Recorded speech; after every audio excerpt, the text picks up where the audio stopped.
All right. Peace. We back. Hopefully AJ Packs come in. If not, I just have to carry the show myself. Um, I don't know what day literally stopped trying to count down. I just know I'm doing it until the third. To the third is when I'm gonna stop. The third is my born day, but I'm trying to do it until the third. Um, Oh yeah, I need y'all opinion. What do y'all think about me doing the show for 24 hours or 12 hours? Which one y'all think is better? 12 hours, 24 hours, that's gonna be crazy work. Let alone 12. But you know, I'll do it for y'all. Cause for one, if I do 24 hours, I'm catching every time zone. So that's making people aware of who I am. But maybe I can do um 8 hours and I do enough for each time zone. Maybe I could do it like that. But it's on y'all. I'm letting y'all decide. Let's see what Poe is made of. Let's see what his stamina look like. Let's see what his fortitude looks like. Hey, I'm for it. I'm for the challenge. But it's up to y'all. All right, let me go to see what's going on with YouTube. Give me a second.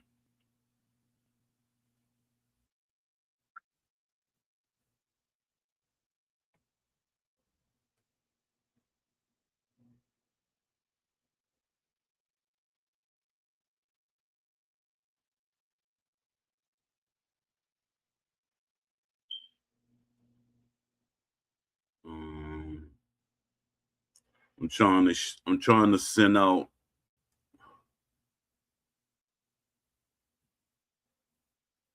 posts for people to know that I went live. Hot green tea with lemon in it because I be straining my voice. It's not like I really be yelling, but I'm not really a talker. So when I get hit on here, I start like really talking.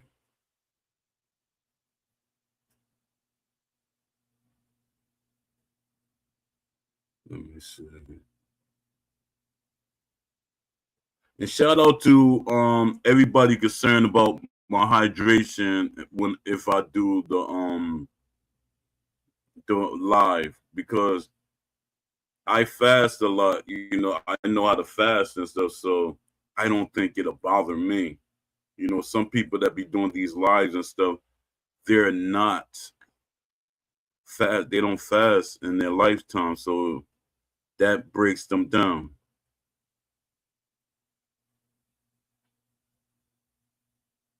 Duh.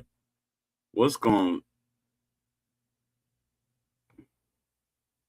I hate when apps start adding stuffs on Twitter. Just did some type of new terms or something. I don't know.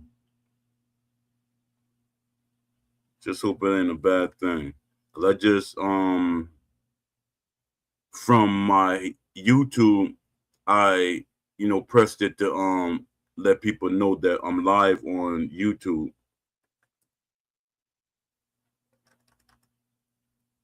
We live. Yeah, I got some interesting things I want to talk about today.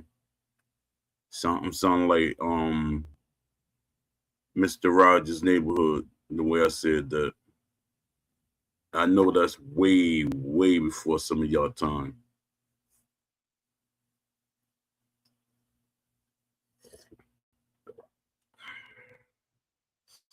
All right.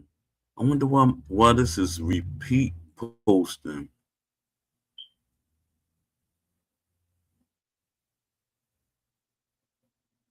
It's like when I post one thing, then it got posted again. I may have like I didn't never post it, but I could see I literally posted the thing. I'm not gonna press post twice because it's gonna post twice, and I think eventually start seeming like I'm spamming. So no, I'm not doing that. All right, let me see if anybody come up in here. Oh, dad, y'all came in quick. Appreciate y'all, man. Y'all be supporting Lamont Davis. What's up, my brother? Mike Adams, how's it going? The sound effects landing, but I'm wondering if the hits are genuinely registered. The only way I know is if I'm going to count shots landing. Still C needs to fix this crap. This is one where it makes them ice skate all over the ring. The fact that you can taunt someone, get hit, and the taunter does not even flinch or reacts to the hit is also dumb. Did we talk about that yesterday?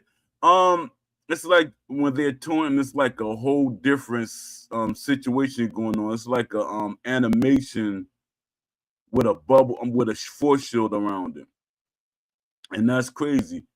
But a lot of people keep saying, but my thing is, everybody keep using that old logic, the old logic of how things happen. Even today, the games that do certain things like that, they're stuck in that old logic. The thing is, it wasn't programmed like that. Their thing was they added like certain things later, and then they didn't program it. Like if somebody's taunting, you should be able to hit them. There's many examples. Like one example is when Roy Jones and James Toney was fighting. Roy Jones did a certain move, and James Toney like tried to copy it, and Roy Jones was able to hit him and knock him off balance. Yeah, y'all, Mike Adams and Lamont Davis, y'all been here every day. Really appreciate y'all. Really. Um, let me see. Let me see. Let me send something out to Facebook. Let me see. Can I get some people from Facebook? I just hate when I send out certain posts and the people that come in here, they come in here like they're trying to attack me. Don't attack me. You should be talking about this game. My thing is, I'm giving everybody a voice, and my opinion is my opinion. Your opinion is your opinion, and I have to respect that because sometimes you can't even change people's perspective or something. But you're not going to change my perspective of something, especially when it comes to boxing in a video game.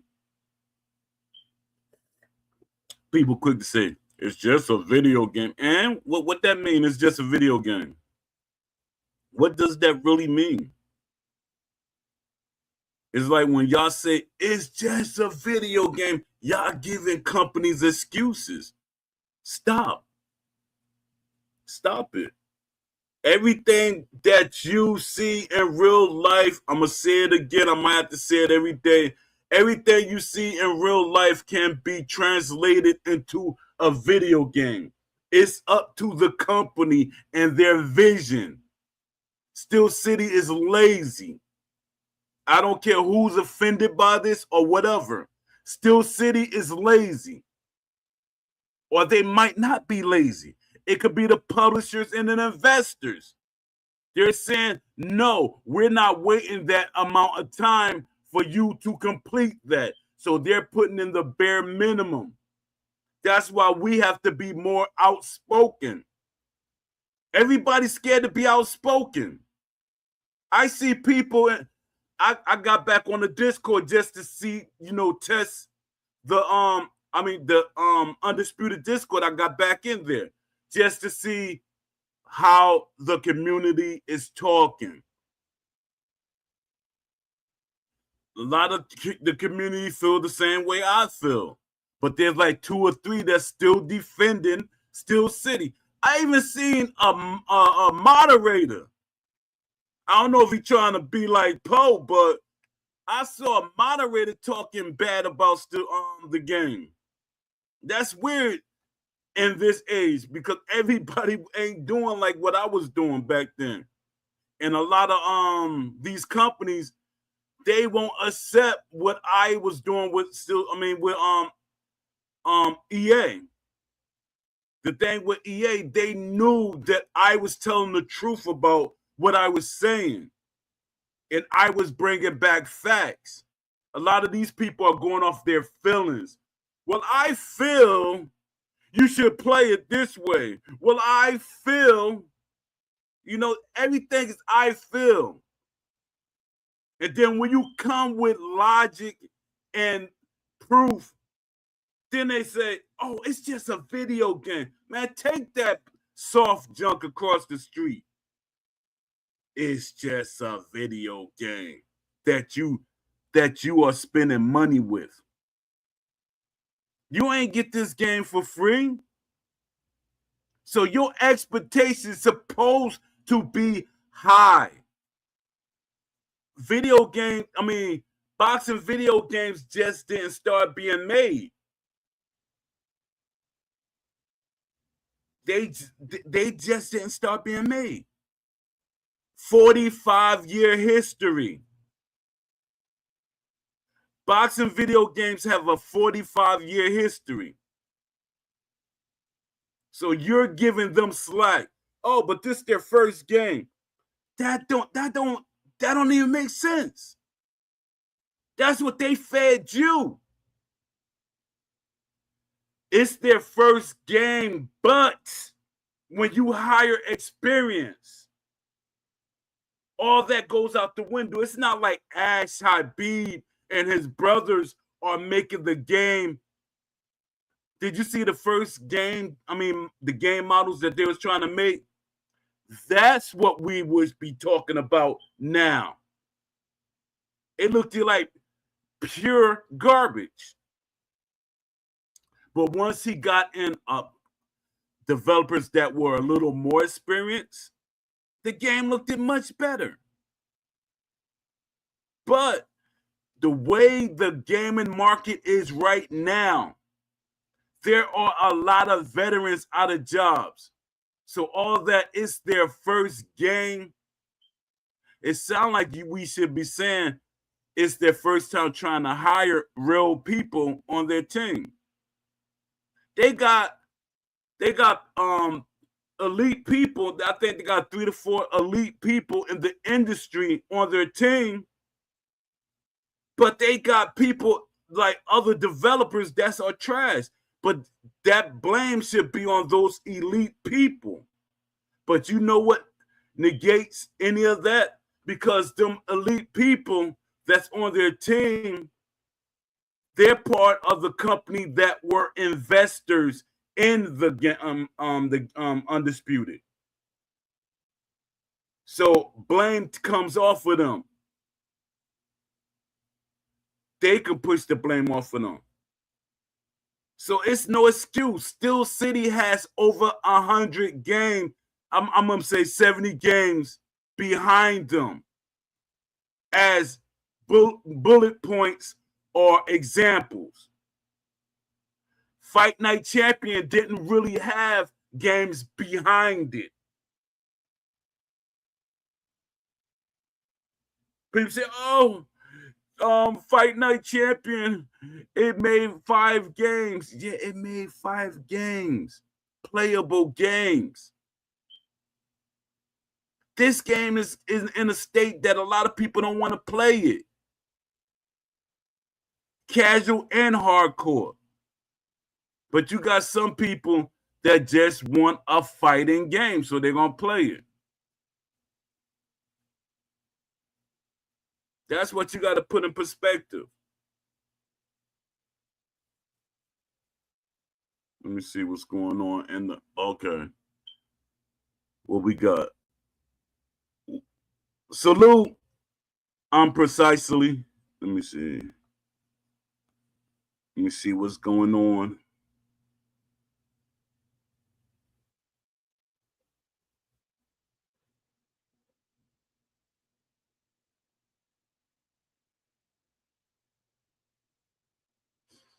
It's crazy, Paul. Jai Opataya said the same thing. It's just a video game when asked about the game regarding improvement. These are the people that's protecting Steel City. These are people. Sometimes you gotta save. Sometimes you gotta save people from themselves because he don't care. He's a rich man. He's getting a nice check. He don't care. So we gotta save these boxers from themselves. Some of these boxers, because it's a reason that Steel City don't have Sonny Edwards still in the studio. There's a reason why they don't have Josh Teller still in the studio. There's a reason they don't have Ben Davis still in the studio. And when people say all these crazy things, they be making up their own logic. Why is it that 2K has basketball players in the studio all the time? Basketball players. Why is it NFL? I mean, when Madden has football players consulting, literally. These are things that you got to ask yourself. Salute Blacks X. Appreciate you coming back. Let me see. I want to try to read this. I remember Jai Opates laughed about Jake Paul being rated 84, same as him. If Jake fought Opatai, I think Jake Paul get hospitalized. Yeah, now there's I'm glad you brought this up because I made a blog about that. And that's the thing about ratings. People dig too deep into they visual. 84. If you got 3 people with 84, it doesn't mean that they are the same. Because one of them could be stronger than the other, and one of them could be faster than the other. One of them could like have different things that makes up that 84. We can't literally like realistically, we can't take that from what the boxer is far as ratings that add up. We got to move past that and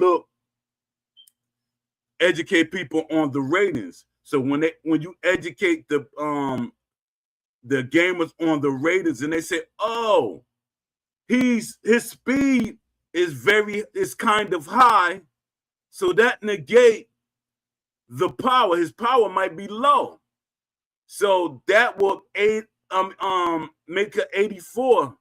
You know, things like that. That's what makes it. And the ratings shouldn't carry what a boxer does, because technically, if we want to be honest, it's how you use each boxer, no matter what their rating is. Because the 84, a person that's 84, that's had the 84 rating, and let's say a boxer has 95, it's a good chance that 84 still could beat that 95 boxer. It's just that it's something about him that's different from that 84. But then it comes to it's about strategy and the way you handle what you have, the tools that you have. That's what it's that's what boxing is. A lot of the boxing in the game, a lot of the boxers in the game are just out of touch with technology and video games to begin with. They think Undisputed is the best game we could get in 2025. Exactly. But you know what it is? Steel City and the people that's investing in this, they're talking to them. Will Kinsler, he's talking to them. They're educating the boxers the way they want them to speak. So these boxers that's like, no, I never really had time to play a boxing video game. Oh, that's a good specimen. We can pour into him what we want him to say on camera. Get people like what's her name? Baumgartner, Alicia Baumgartner. Get her and ask her questions. Ask these people who are gamers, that are boxing gamers. Ask them. Ask Floyd. Floyd's a gamer, but I'm pretty sure he will never tell you who he is in the game. And if he planned this game, he won't tell you who he is. Shane Mosley a gamer, his son's a gamer. It's a lot of boxers that's gamers. They're just not outspoken. Me and Beast had this conversation, and he said boxers not gamers. They don't. It's hard for you to it's hard for boxers to say something. No, it's not hard to visually what you see. I'm going to stick with this. I'm going to fall on my shield with this, because what you see, because if you got, let's say you're watching a YouTube video or film, and you're watching a boxing game, and you see what the boxing, the true boxing is, and what a video game is, you can see what's wrong visually. So it's not always about we need boxers to be in the studio or stuff. Yeah, we need them, but still the developers need to do their research. That's why Fight Night did some things great, because Brizzo, he used to do what I'm saying. I was saying these things to him. He said, Poe, I already know. I watched that. Because I used to always giving him different things and telling him different things. He said, yeah, Poe. And a lot of things was not his fault or their fault. But yeah, they had people on the team that were casual heavy. They wanted the game to be rock'em, sock'em, robot. It shows in the game. But the community can shape the game. I'm going to say that again. The community can shape the game.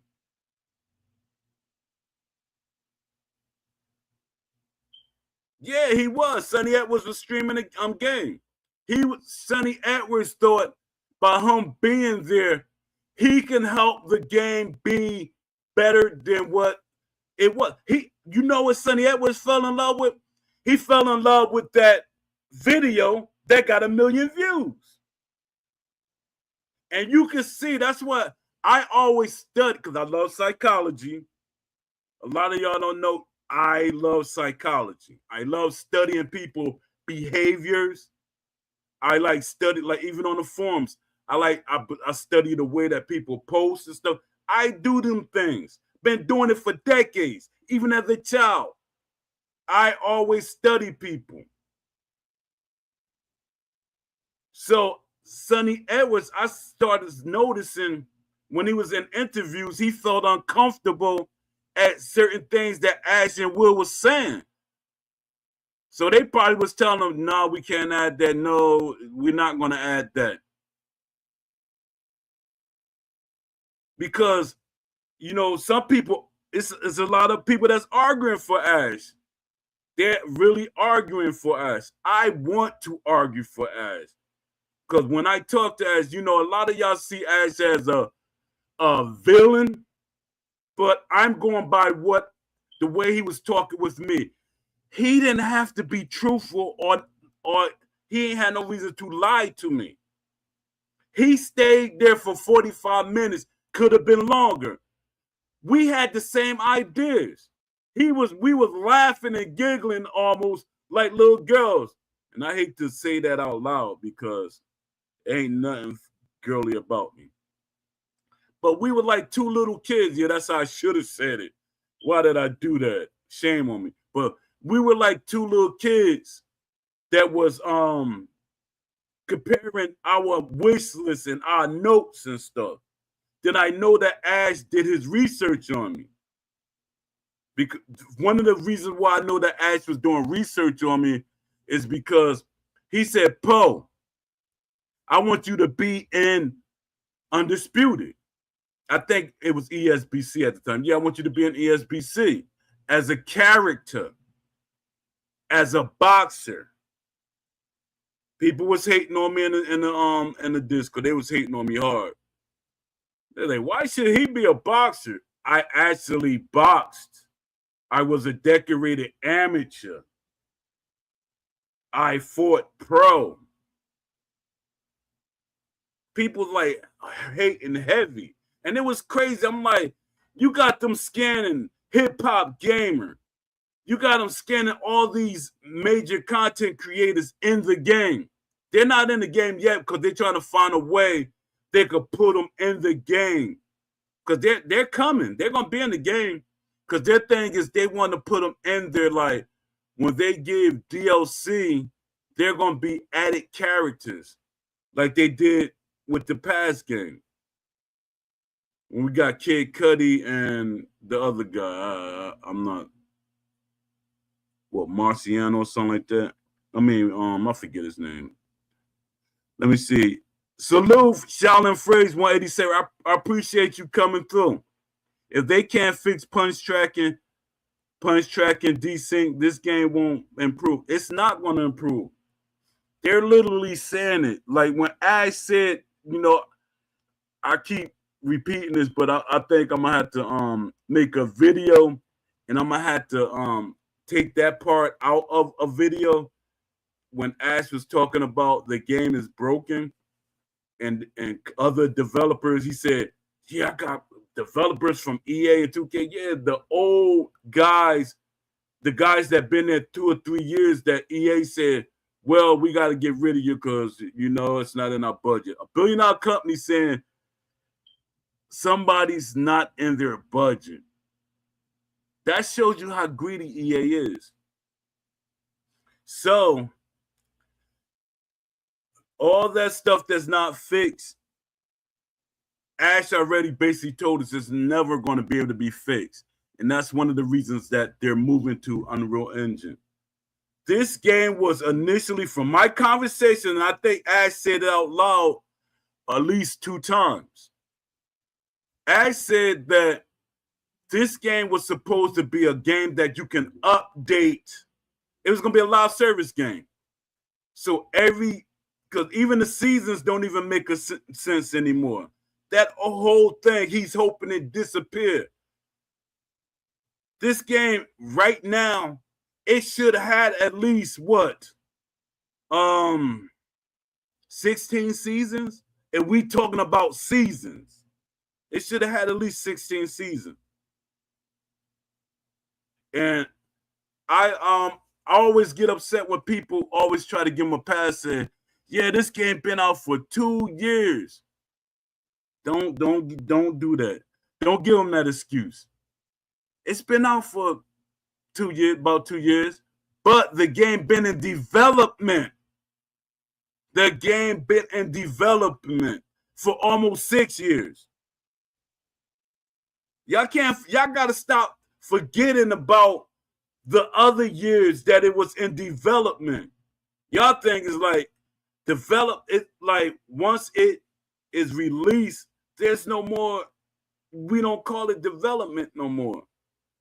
No, the game is still in development. It's an unfinished game. And like when I be saying to people that try to compare, they said, yeah, Fight Night Champion was a better game. It's a great game. Undisputed is garbage. It's trash. But the game that we got from EA was a finished game. It was finished. Fight Night Champion was a finished game, technically. But if you know what I know, it wasn't a finished game. The story mode was finished. Fight Night Champion story mode was finished. That was their priority. So a lot of people be arguing, and their thing is, if you're telling the truth, they want to still argue with you. But, no, I'm telling you the truth. I'm telling you what I know. You're talking from the outside with the door closed. Now you can say, like when I say you're talking from the outside and the door is closed, oh, you can use gatekeeping now. I'm not gatekeeping anything because I'm telling you what I know, not what I'm guessing. A lot of y'all are guessers. Y'all guess, I think. Well, Steel City told me this. Steel City is not honest. You know who's honest, but he has to be monitored? Ash is honest. He really is an honest guy. But they got to monitor him. They got to make sure he stays on script. Ash is y'all think Ash is a scumbag. Ash is actually a good guy. But when you sign contracts and when you pull other people in, that's when things change up some. Ash repeatedly said he did not want a publisher. He did his research. He did not want investors. He was going to try to do it himself. And I hate that I didn't tell him that if he would have got sponsors, because the video that he showed, the model that he showed, if he would have showed that to sponsors, it would have paid for the whole development and the boxers. So that means they would have got the boxers. For, some of the major boxers would have been free. But this is here go the catch to that. Everybody want all the boxers to be free, even the major boxers. The game would not survive giving everybody free boxers. When Steel City give you major stars, they're taking a chunk of their money or asking the developers to pay them. Now Steel City owed them. So Ash is going to be stuck in this loop. Let me see Shaolin Freeze in. My idea is that we as a community, a boxing game community, put our money together and have a boxing game made with the right team, a game made from the community for the community. And that's how Ash was thinking. That part that you said at the end, have a game made for the community for the community. That's literally what Ash is trying to say. A boxing game made by boxing fans for boxing fans. But he didn't have boxing fans on the team. At that time, I think he had boxers there. He had Sonny Edwards, he had Josh Teller, he had Ben Davison. He could have said that because you had people there that knew what they see visually.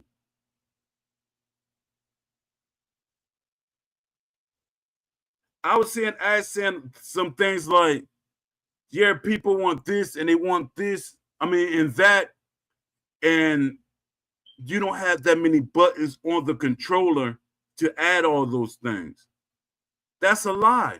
You know why?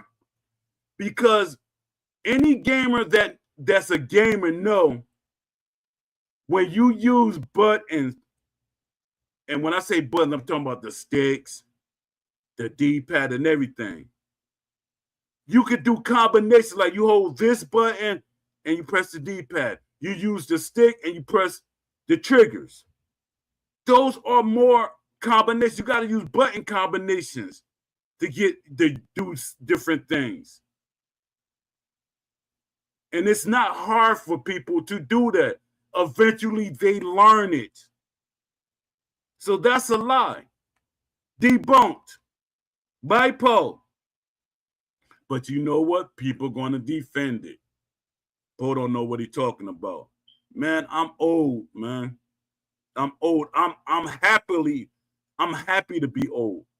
But I'm old. That's how y'all thinking. You're old. You don't know what you're talking about. Ash is old too.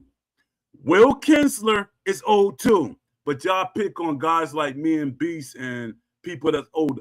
A lot of the gamers are older. Shout out, I know I'm not gonna disrespect you, Northern Block, but Northern Block is what you would say an older gamer too. You got gamers that's in their 20s, 30s, 40s, 50s, 60s, and if my brother was alive in his 70s. You got people in their 80s playing video games. It's like y'all looking for excuses for the company. Y'all okay with selling yourselves for a free chance to play an early build of the game, or something like that, or y'all can be bought off. I can't. That's y'all. Y'all the person that I will have to always watch my back if I was in a situation, because you can be bought off. People always say, Bo, you can be bought off too. I'm pretty sure of it. Not at all. Not at all. I have a conscience. Oh, conscience won't pay the bills? I still have a conscience. Because a lot of that stuff come back and bite you in the end. Ash is not a part of the community.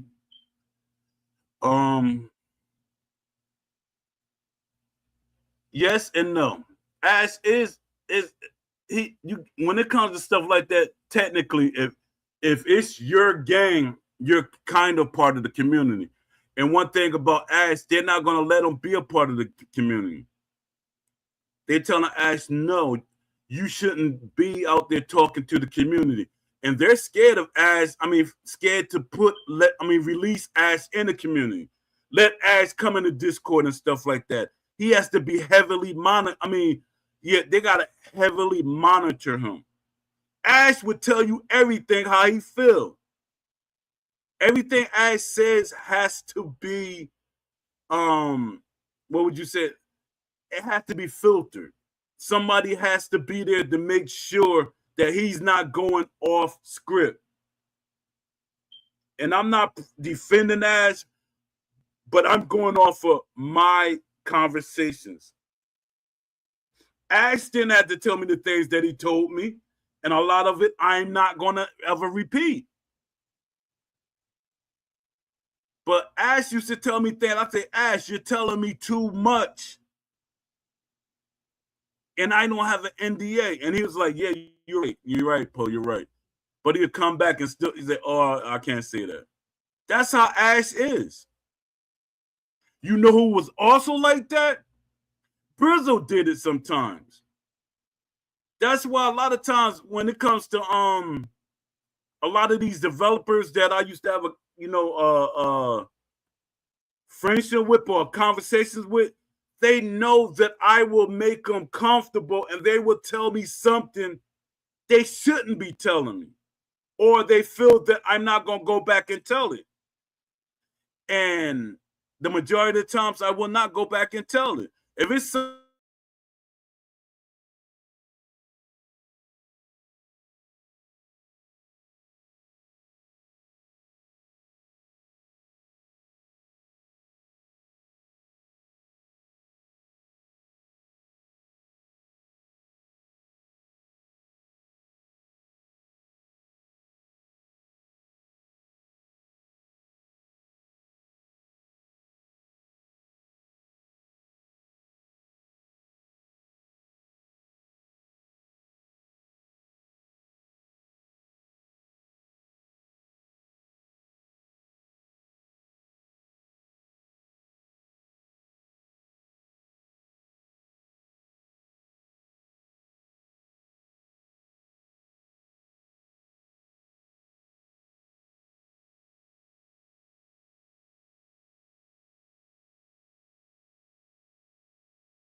heavily say they want certain things in the game, like manual blocking.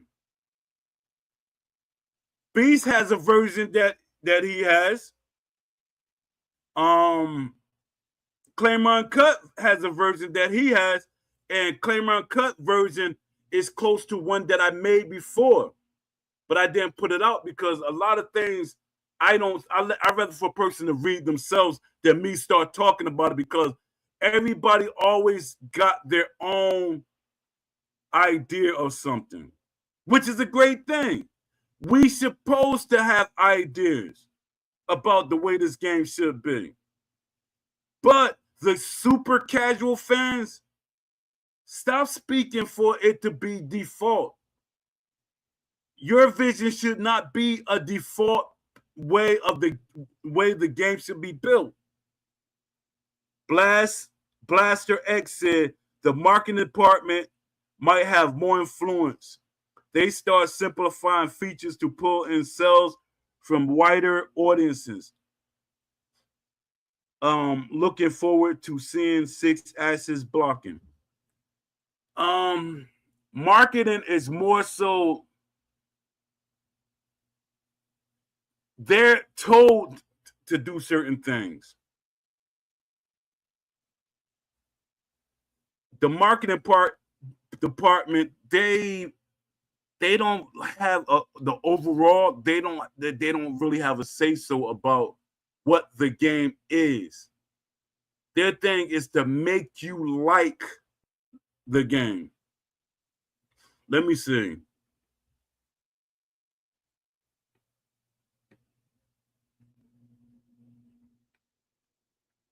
Give me a second.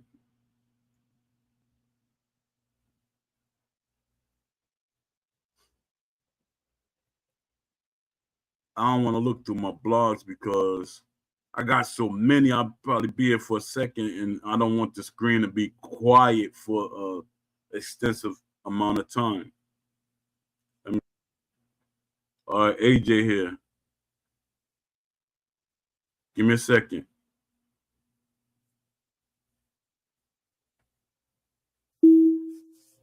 AJ has entered the building. What's up, AJ? He's still getting it together, y'all. All right, there you go. What's up, AJ? What's up, Paul? Man, you making me feel some type of way, man. I was starting to get used to that other background. Another one.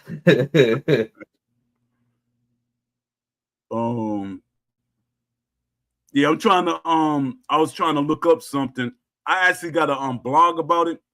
The people that have influence over the game. It's not the marketing. It goes higher than marketing. And you know, that's what some of the gamers think. We're talking about influence of the game. So we know that they have 4 directors, right? Yes. See if we can connect the dots on this. So one of the directors, his name is David Gartner. He basically, let's see here. I'm just going to read the last paragraph.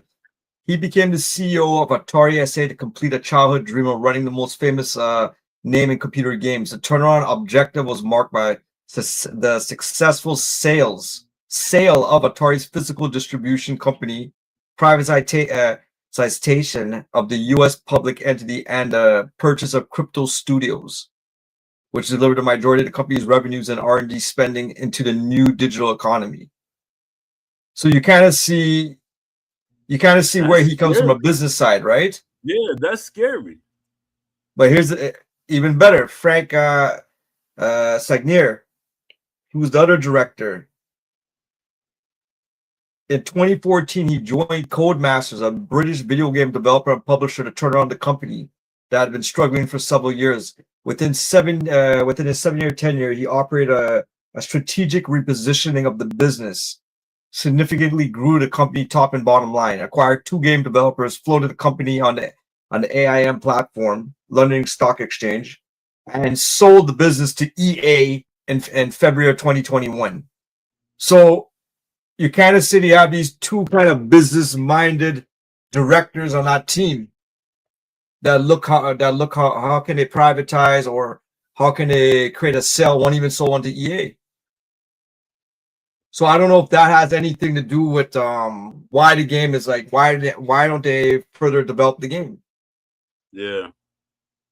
It's like they just trying to the bare minimum. They don't really care for the sport or the game. Their thing is if we could get money off the game the way it is, with like bare minimum, we okay with it. And that's sad. Let me see. It's But saying but okay, yo, go ahead. do you think they would try to sell? At some point, somebody would try to buy it. Well, who would want to buy that?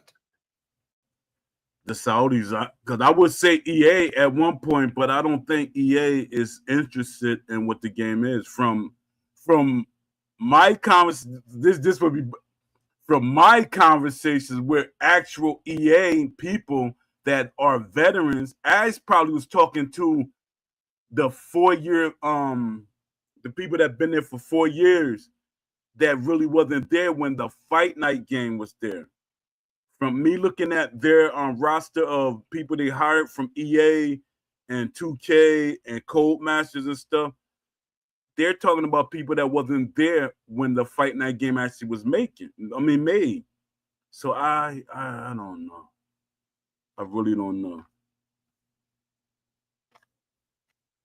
And it's crazy how Silent Ash used to want to be a part of the community. They literally telling Ash that he has to be background now. So meaning, so then who is their I guess who's their communication person then? It was Will. Now I guess they're using the And he is moderators they're using the moderators now. Like the people, the community managers. They're using the what's community or managers. Jack Shep. He talks. Jay Shep is Well, not in there. he makes announcements, I guess. Yeah. I was in the Discord today. I went back so I could see how the atmosphere feel in the Discord. And it's kind of crazy. It's like more people against this game than they're for this game.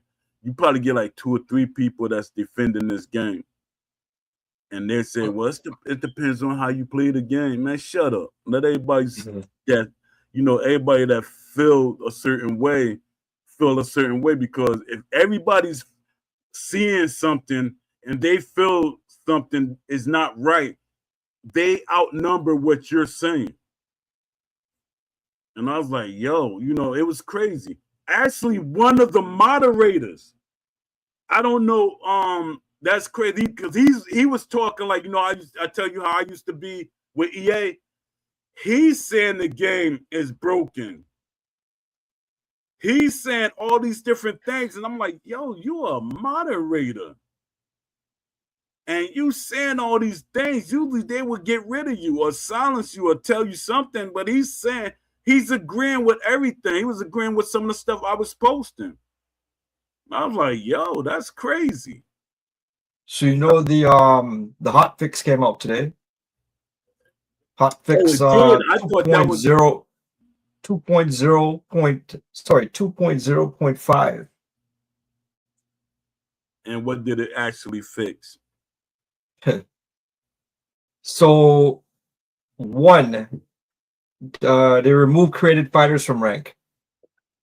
So I took a look. Yeah, they took it out, but they were able to leave it on unranked, so that's still good. You know what I mean? But so that's okay. Where is it there?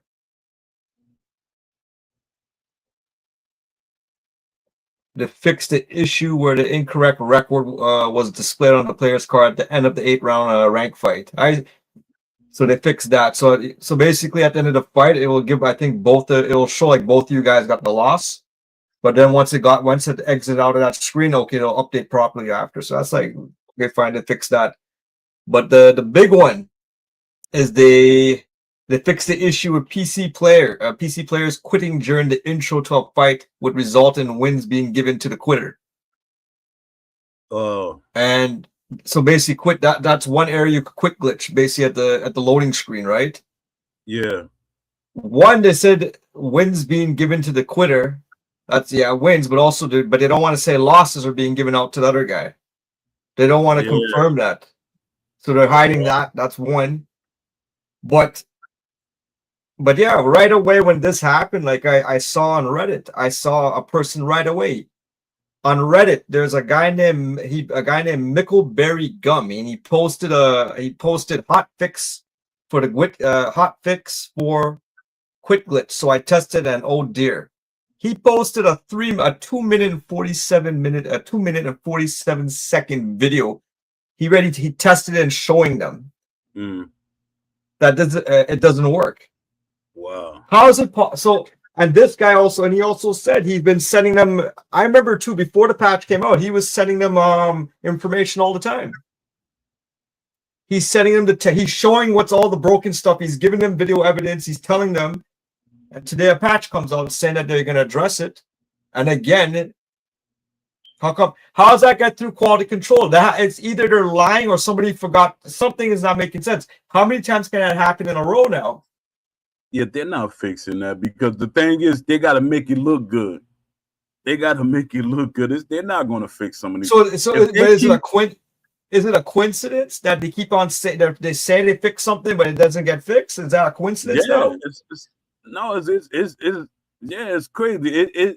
They're not fixing it. Their thing is to make people. Their thing is to keep everybody in the community long enough for them to do what they're going to do next.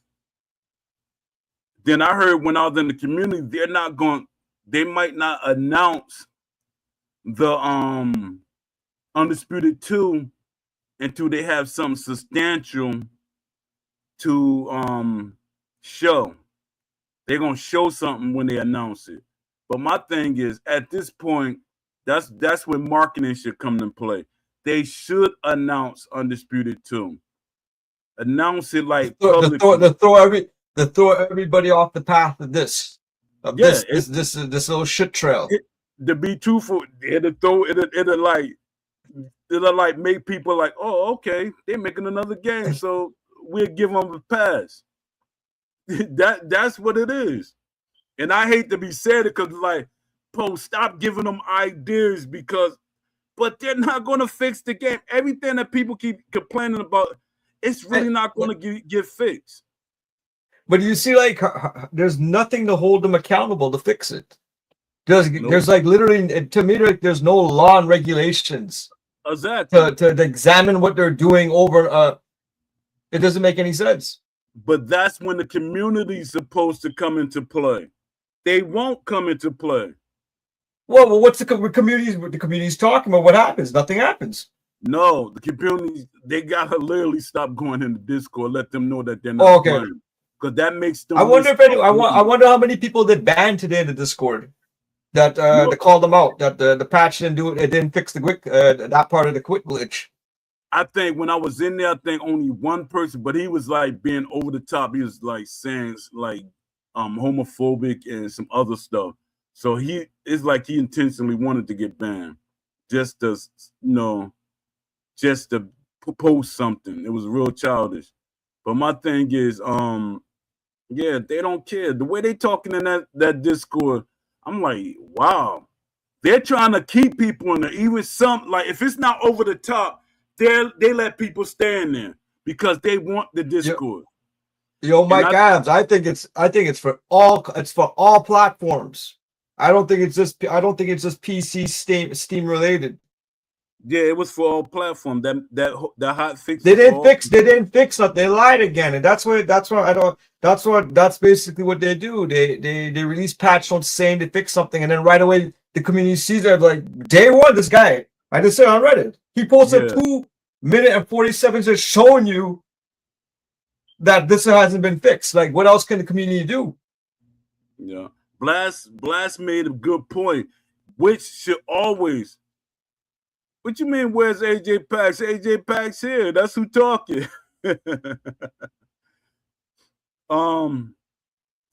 Yeah.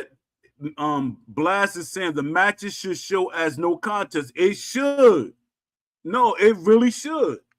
Like, if somebody leave or disconnect to make it more realistic. It's like when F.A. Jaffa fought the guy that walked out the ring. No, that's not a good example. But if the fight just doesn't happen, it's no contest. Nobody gets anything. It should be a no contest.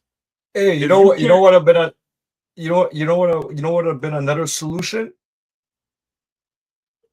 You know how they we talk about the AI tendencies, right?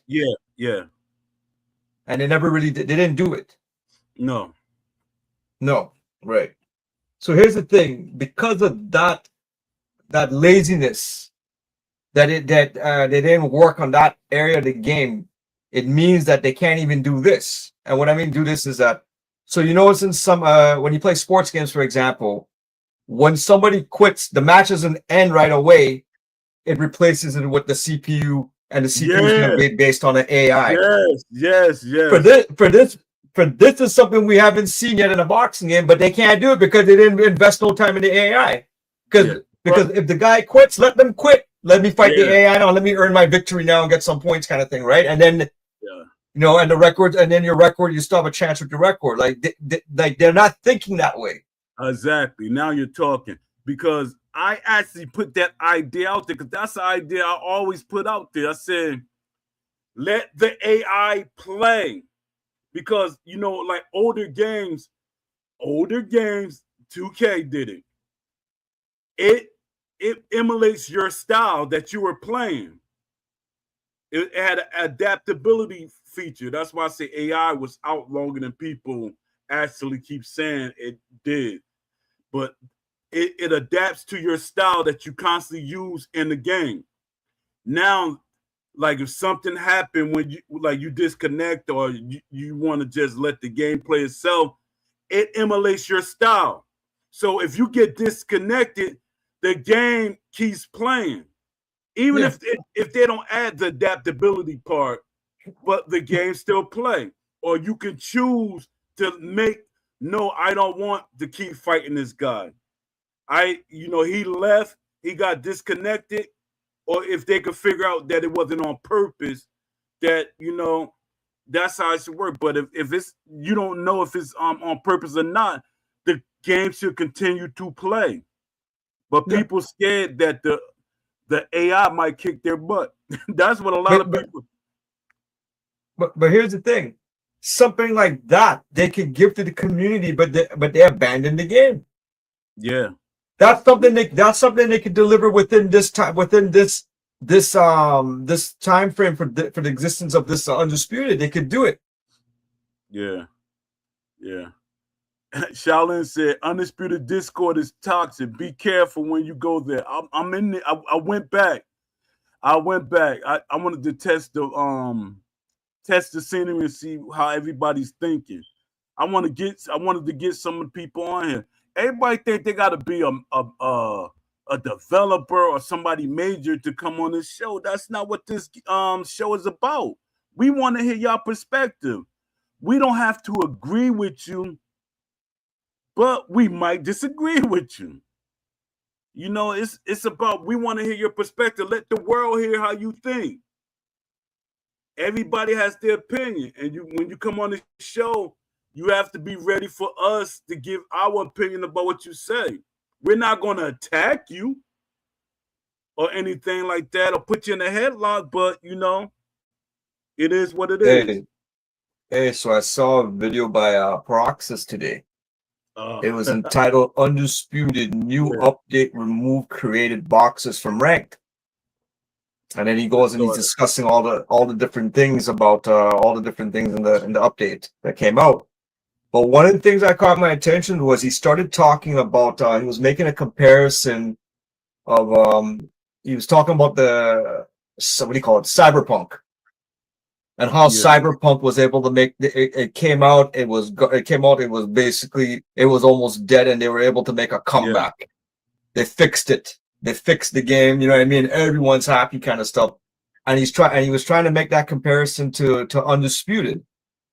If Undisputed could make a comeback, but the only problem is that the Cyberpunk game, they didn't go and change gaming engines. They had a game and they went and they fixed it. Here are the problems. We're gonna fix it. Yeah. Why is it that we're not hearing the content creators coming on saying that they're basically kind of sugarcoating what's going on? Yeah, they should. Basically, they don't want to say they abandoned the game, and that's what happened. They're abandoning the game in our face because we're going to come out with Undisputed 2, but you can't make that comparison to Cyberpunk. They didn't abandon the game. And they stuck with their model. They stuck with the model. They just fixed things that were broken. Yeah, these guys are jumping to a whole new platform. And then just leave us with this. That's what's going on. Yeah, they changed the whole idea of what the game was supposed to be, what attracted fans. This is not what attracted the fans to the game. And Cyberpunk, what it was, and what No Man's Sky, which is another example, you know, it was what it was. They fixed what the game was supposed to be. Undisputed, they're not fixing the game. And again, no one's asking them why don't they want to develop this game? Is it just because we don't want to spend money on it anymore? Like, well, just say something. The game is what we're 14, 15 months in this game, and you don't want to develop the game. It's exactly you're not gonna fix anything. Yeah. Because you can look at the updates. None of it, like we was talking about yesterday and the day before and the day before that, about the there's no animations being added, no anything. It's just quick fixes.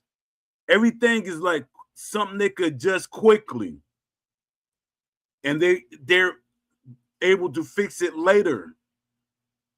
Because they a quick fix to fix a quick fix, and later fix a quick fix. That's all it is. Yeah, hey, that's what and that's the truth. That's what's going on. I've never seen that. I've never seen that one either.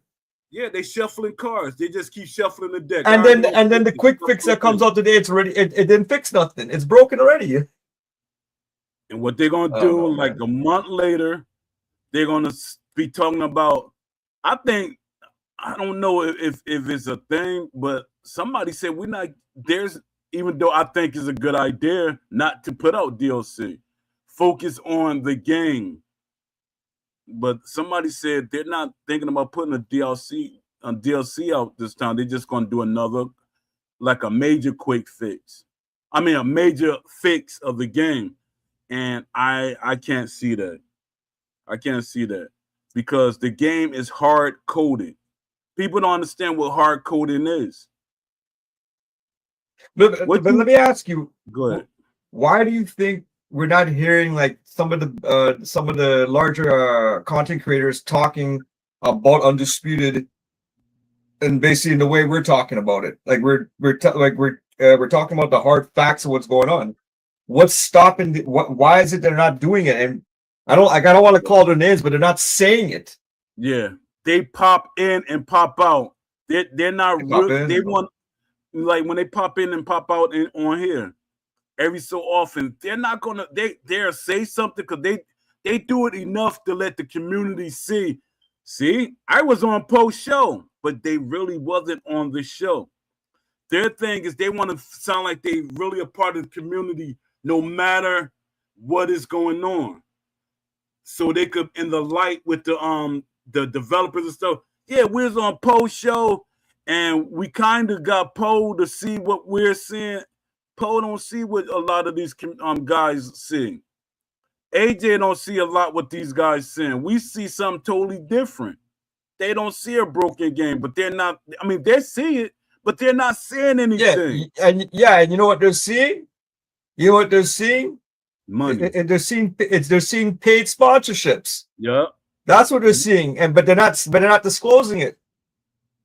Yeah, that's exactly what they're being paid or compensated. They're being paid, man. Even if you're getting like merch. It doesn't even have to be direct. It doesn't even have to be directly money. If you're getting the product for free, yeah. If they're giving you, if the developer is giving them the product for free by way of giving them those codes. You can take the code, buy it from Yeah, the store, whatever store you want it. and you You're can getting the advertise. you're a paid. It's a paid sponsorship, and you're not saying Yeah, it in the beginning of your videos, man. And this is yeah, the thing: if they were to put paid sponsorship, a lot of people in the Discord or in general would start to say, "Okay, wait a minute." yeah. You know what I mean? That's facts. That's facts. So they A try to lot, a find them. lot. It's all. They're all paid, man, and then, so Yeah, they can't. They're not saying anything. And also, I'm too, what if you're getting paid by them, you're not saying you're not supposed to do that. That's a violation of the YouTube guidelines. being biased. You're not being unbiased. And Well, my it's not. thing is, It's full. They're not disclosing it. That's the thing. It's full yeah, disclosure. yeah, exactly. See, our game you watch, he's what you call a sponsorship magnet. He get all these sponsors and stuff. So when he say things, because he said he wasn't playing the game, he said it like 10 or 15 times. But when people say that, it's a community thing. Oh man, I don't like this game no more. I'm not playing it. Oh, he playing it again. Maybe something is fixed. So he's doing all these things. He keeps saying, you know, the game is broken. He Yep. experienced the game being broken. Yo, That right Paul, there was enough. Paul, what would be a good example, like comparing to what Undisputed's doing with the what I'm gonna say, like a lot of people who are in that Crown Creator League, right? Yeah. What is a movie? Well, like in the movies now, what would be like a recent example of the same? It's the same tactic. You have a movie, the movie's garbage, but if you pick the right reviewers, you know what I mean, and essentially you pay them, then you could boost the rating of your the review movie. rating, Yeah. or basically influence the crowd, and that's something they do a lot in movies as well. Yeah.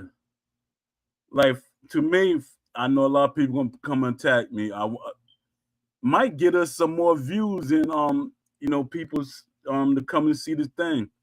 I think Five Nights at Freddy's is not more, I mean, as great as people keep making it, but it has a nostalgia feel to it. You know, they have they put certain placements in there, like content creators. They put content creators in the thing. So that's what I think Five Nights at Freddy. It's okay, but not enough the way they keep making it. A lot of people jazzing it up to be. Let me see. Shaolin said the hot fix doesn't fix anything. Laughing out loud. They just lied. They just lie all the time. Yeah, but we gotta make them accountable. We gotta There's that's what I was saying before. Like they're literally lying. How can you just come out with a quick a hot fix to fix the hot fix and then still have the yeah. it's like, how's that happen? Because they got another hot fix in the chamber for that hot fix. People allowing it. Yo, they got the raw. They're calling it the hot fix. It should be the hot air report, man. Exactly. They're coming on hot air. Yeah, hot air fix. The hot air fix, man. Man, we've been in the sun. Man. They've been in the kitchen forever with a blindfold. That's exactly what's going on. They cooking with the blindfolds on. Intentionally. And all you said it. I think since they're not fixing Undisputed One, that it would be a PR own goal to announce Undisputed. Yeah, but everything that's doing is a PR stunts, and nobody's calling them out on it. They complaining more about the game than actually complaining about the company. You got to get to the company. You got to talk about them. They don't want you to hold the company accountable. No, it's on YouTube, from the YouTube content creators, how many do you think are undisclosed paid sponsors? I see about 95%. 95? I thought you were gonna say 9. I was gonna say 9. You said 95? You said that's paid sponsors? Basically, they're being gifted, but then the content creator is not saying, they're not disclosing it, or they're not putting that, they're not adding that disclaimer? I think 95% of them. Okay, 95%. Yeah, but the thing is, I know they watch a show. You don't know who it is. If you feel guilty, that's you. You know No, I they. know one. I know one. I already know one for sure. I Yeah, didn't. The person said they're saying it in the videos, but they don't give a shit. I yeah, guess they know how the rules work. yeah. Because they be saying stuff. I'm like, yo, you was just protecting it the other day. Now you talking bad about certain things because they know how they gotta make sure their community stay there. Because it's at a point that the community is like, this game is broken, it's garbage, and you still promoting it. So now they gotta say, all right, yeah, the game is broken, and yeah, it is. I don't like the game and stuff like that. And then you got, but they have leagues. We got to put league rules in play. I wonder how the leagues. That's what I might do my research tonight. But I wonder how the leagues are working now with the fix put in place. Did you see the video by I'm Cold Blooded? He Yeah, released his league play video the other day. yeah. The first thing I I wanted noticed to talk what about that. I wanted to talk about that, but I didn't want to talk about that because I'm cold blooded. I'm cold blooded because I knew him for years. I knew him from the EA forums. So we had like that friendship. But his thing is he don't want us to say certain things about the league. And I said, all right, I hands off on that. But you can say it. You don't have no relationship with I'm cold blooded. You don't have a friendship with I'm cold blooded. I like. All right, I won't say yo what nothing. okay, so out of what I noticed, I just noticed that in league play I'm seeing like cheesy combos. Yeah, yeah. So what are you like? What do you think about that video in general? Not only I'm not if it's cheesy combos or not. I start watching. Well, the whole thing, the video was him versus this guy, who's another big time. I think he was the league, maybe he's the owner of the league. The other guy, what's Yeah. his name? Let me see here.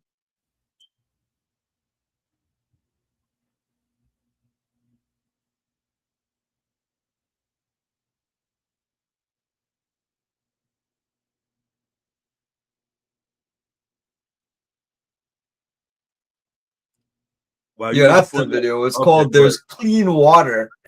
That's a good title, man. Oh There's yeah, clean water, no dispute. That's a beautiful title. clean I had to give. fighting. Yeah, Yeah, I I gotta say give the him same that. thing. It was well worded. Yeah, I said that too. There's So clean water, no dispute. But yeah, that video, like, so he fought was the guy SBA. I named. think the guy who runs the league. Then I think it's the guy who runs the league. That's the name of the league, SBA. So somebody probably just used that as their name because SBA is the league. I forget the actual name of because I'm in so many leagues. Poe is the mascot of each league. That's not really saying anything. Okay, there we go. He fought a guy named Sim God or Sim God. So the whole idea is both of them are the Sim. So I'm watching it. It's what Sim, I guess, right? Yeah. So they role playing. That's what it looked like to The role me. play, yeah. I'm trying not to like say nothing. Excuse me. I'm being honest. One thing I am too honest. Maybe if I gotta say certain things. But it's like you're playing the game the way it's supposed to be played because they're like, yeah, I hit him with a clean jab, I hit him with this, I hit him with that. Y'all intentionally fighting a certain way. It's like scripted. It's like when Ragzilla and Boxing Fanatical, they did a couple of videos. One of them they actually was fighting. That's when things changed. But it was one that looked at more scripted than anything. So I don't know because Box Fanatical was like putting it on Ragzilla, and that right there, like, nah, I don't want this in there, I want that in there. So you're taking the boxing out. But their thing is they're scripting it, play the game the way it's supposed to be played, or play the game the way our rules are structured. I'm okay with that because it's a league and you're making it. But don't make it seem like that's the game that we're getting. You know, that's the thing that I have a problem with. It's like you're being just as deceptive as Undisputed has been, as Still City has been. But the thing is, they're having fun. They found a way how to take the game and have fun at the end of the day. Yeah, that's true. But deep down inside, I can't do it because I'm gonna be like, man, it's you telling me I can't third. If I see you have an opening and I'm gonna hit you with a hook to the body, and you still not blocking, and I hit you with the hook to the body like 2 more times because you're not blocking the body. Now you say, hey, you spamming. That's against the rules. No, you're not gonna tell me how to box realistically. It's many a times I hit a person with shots that and video gaming world will say, hey, that's spamming. And I'm like, yo, you're stupid because you should be complaining about other things. Fighting against the coding and your opponent. Yeah, that's exactly what's going on. It's fun, but unpaid overtime. It is. Like when they said, remember we had that discussion when they said they had over 1,000 people testing the game. And we came up with, it wasn't they had 1,000 people testing the game. It's when we did that play test. What, Yep. a year ago or a year and a half ago, something like that, 2 years ago, when they had the community. So they used that as a PR stunt. We had over 1,000 people. No, you had those people on PC when we tested the game. Now you're using that. You're advertising that as marketing. I knew that was coming because we've been complaining about it all the time. So y'all thing is y'all want to start reaching, and people don't do their research. People was reaching like, nah, y'all don't have the right people testing the game and stuff like that. No, you had 1,000 people and you pick the ones that go with what you're trying to do. But when it comes to game testing, I know how game testing works, how it's supposed to work. You suppose, like, as far as a boxing game, they're supposed to have people that know boxing there testing the game. They don't. Let me ask you this. Okay, go ahead.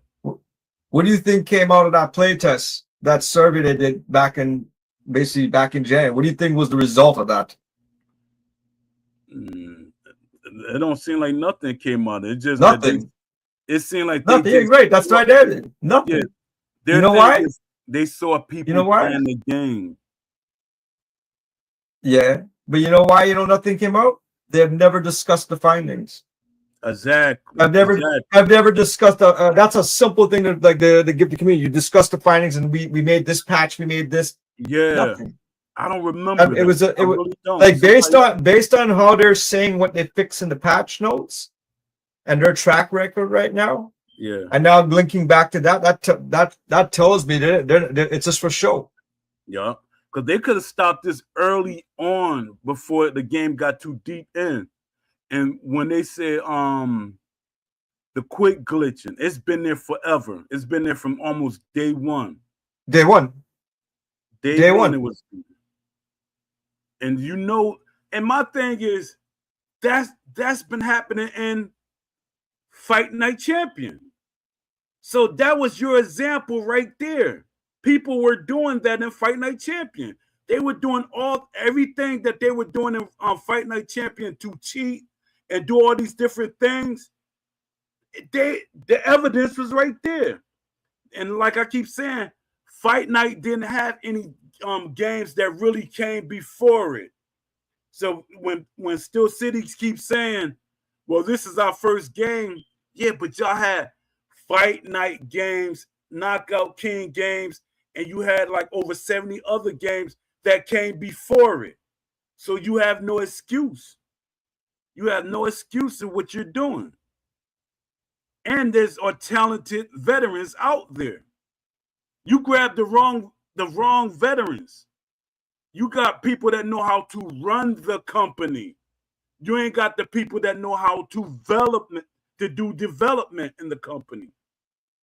And I That's think, true.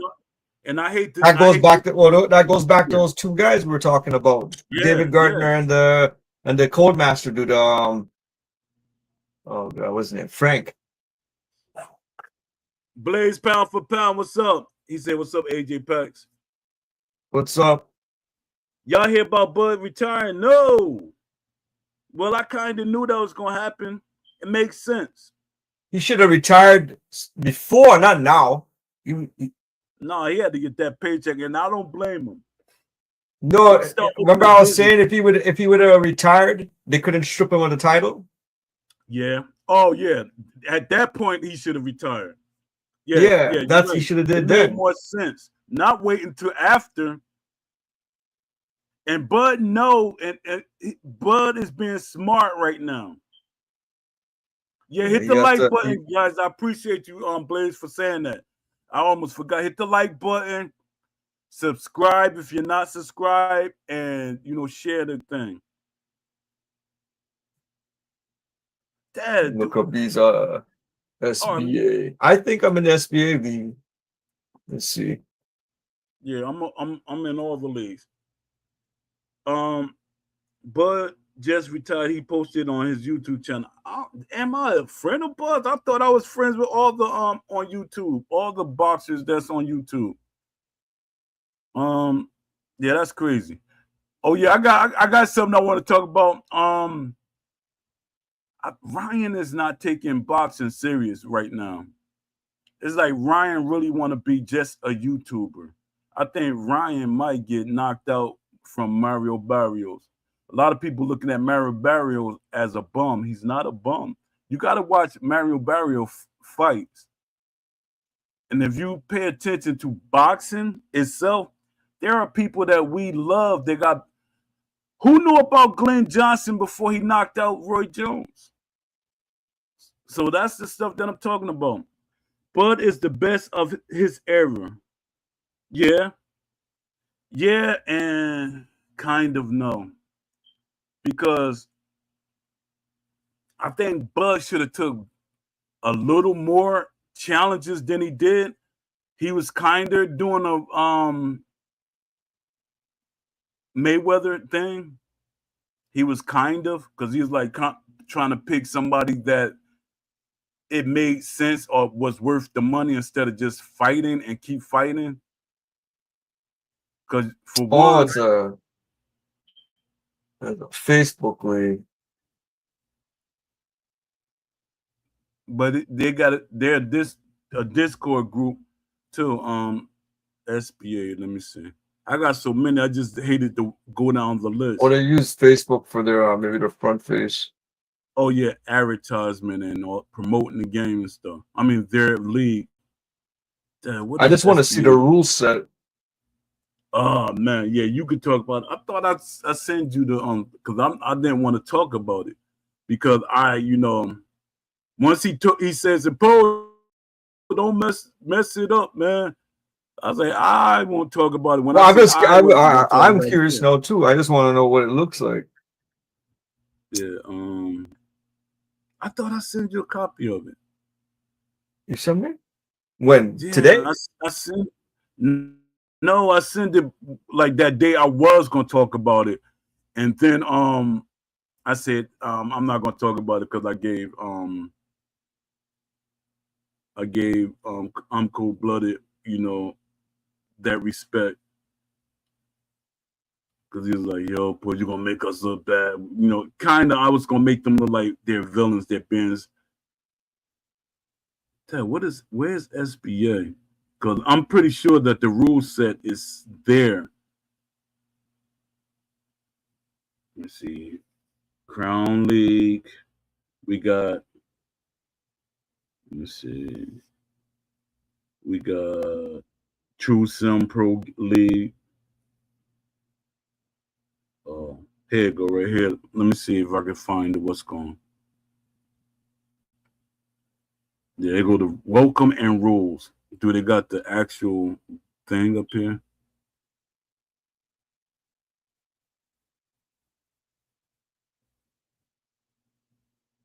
Oh, let me see. I'm gonna read it off. I'm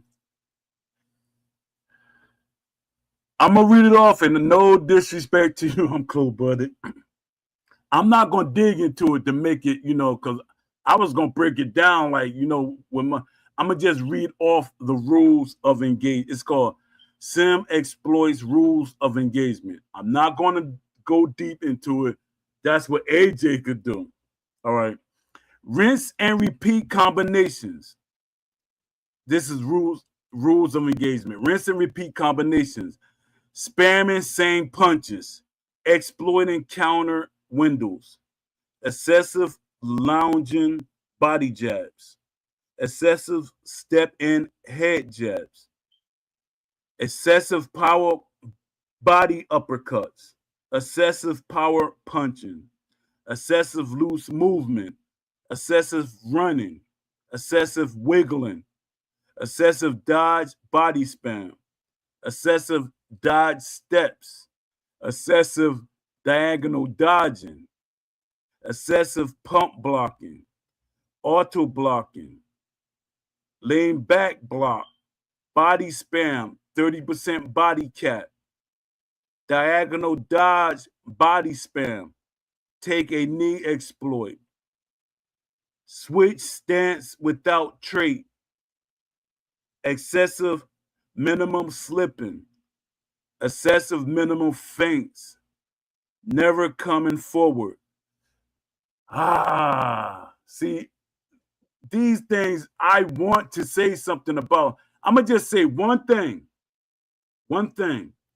Switch stances people should have been talking about. They had that in the beginning. If your boxer in real life couldn't switch stances, he couldn't switch stances. Or if he switched stances, he was going to fight awkward or off balance. People don't remember that. That was in the game. Let me see what else. Another thing that I'm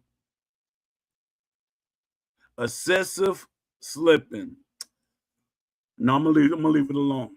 Leave it alone. It's a lot of things in here that happens in real boxing.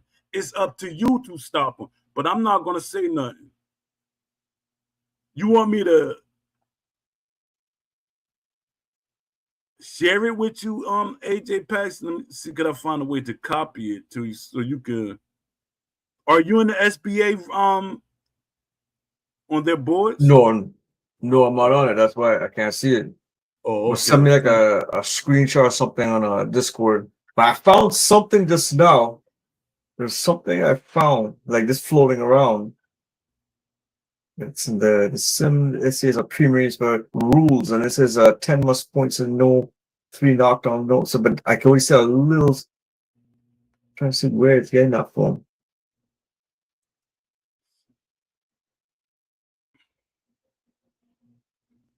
Yeah, I'm saying it got everything going, but you can see. I'm gonna send it to you, but you could just see because I didn't want to take all that time trying to adjust certain things. Let me see. We want me to send in your Discord, right? Yeah, just on the Discord. All right.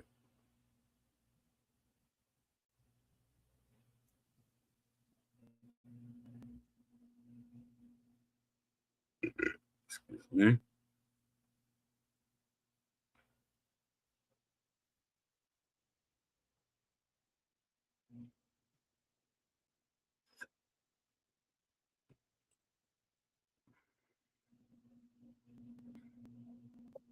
But discussing the rules of a league, does that actually hurt the league?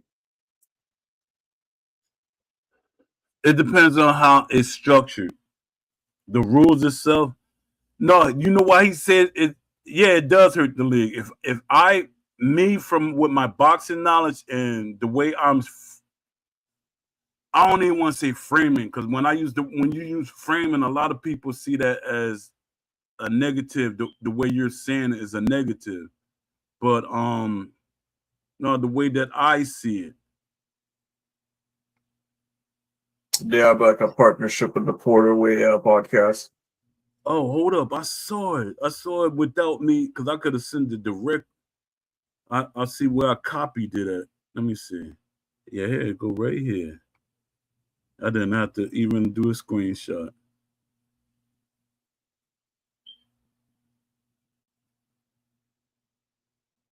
All right, I send it to you.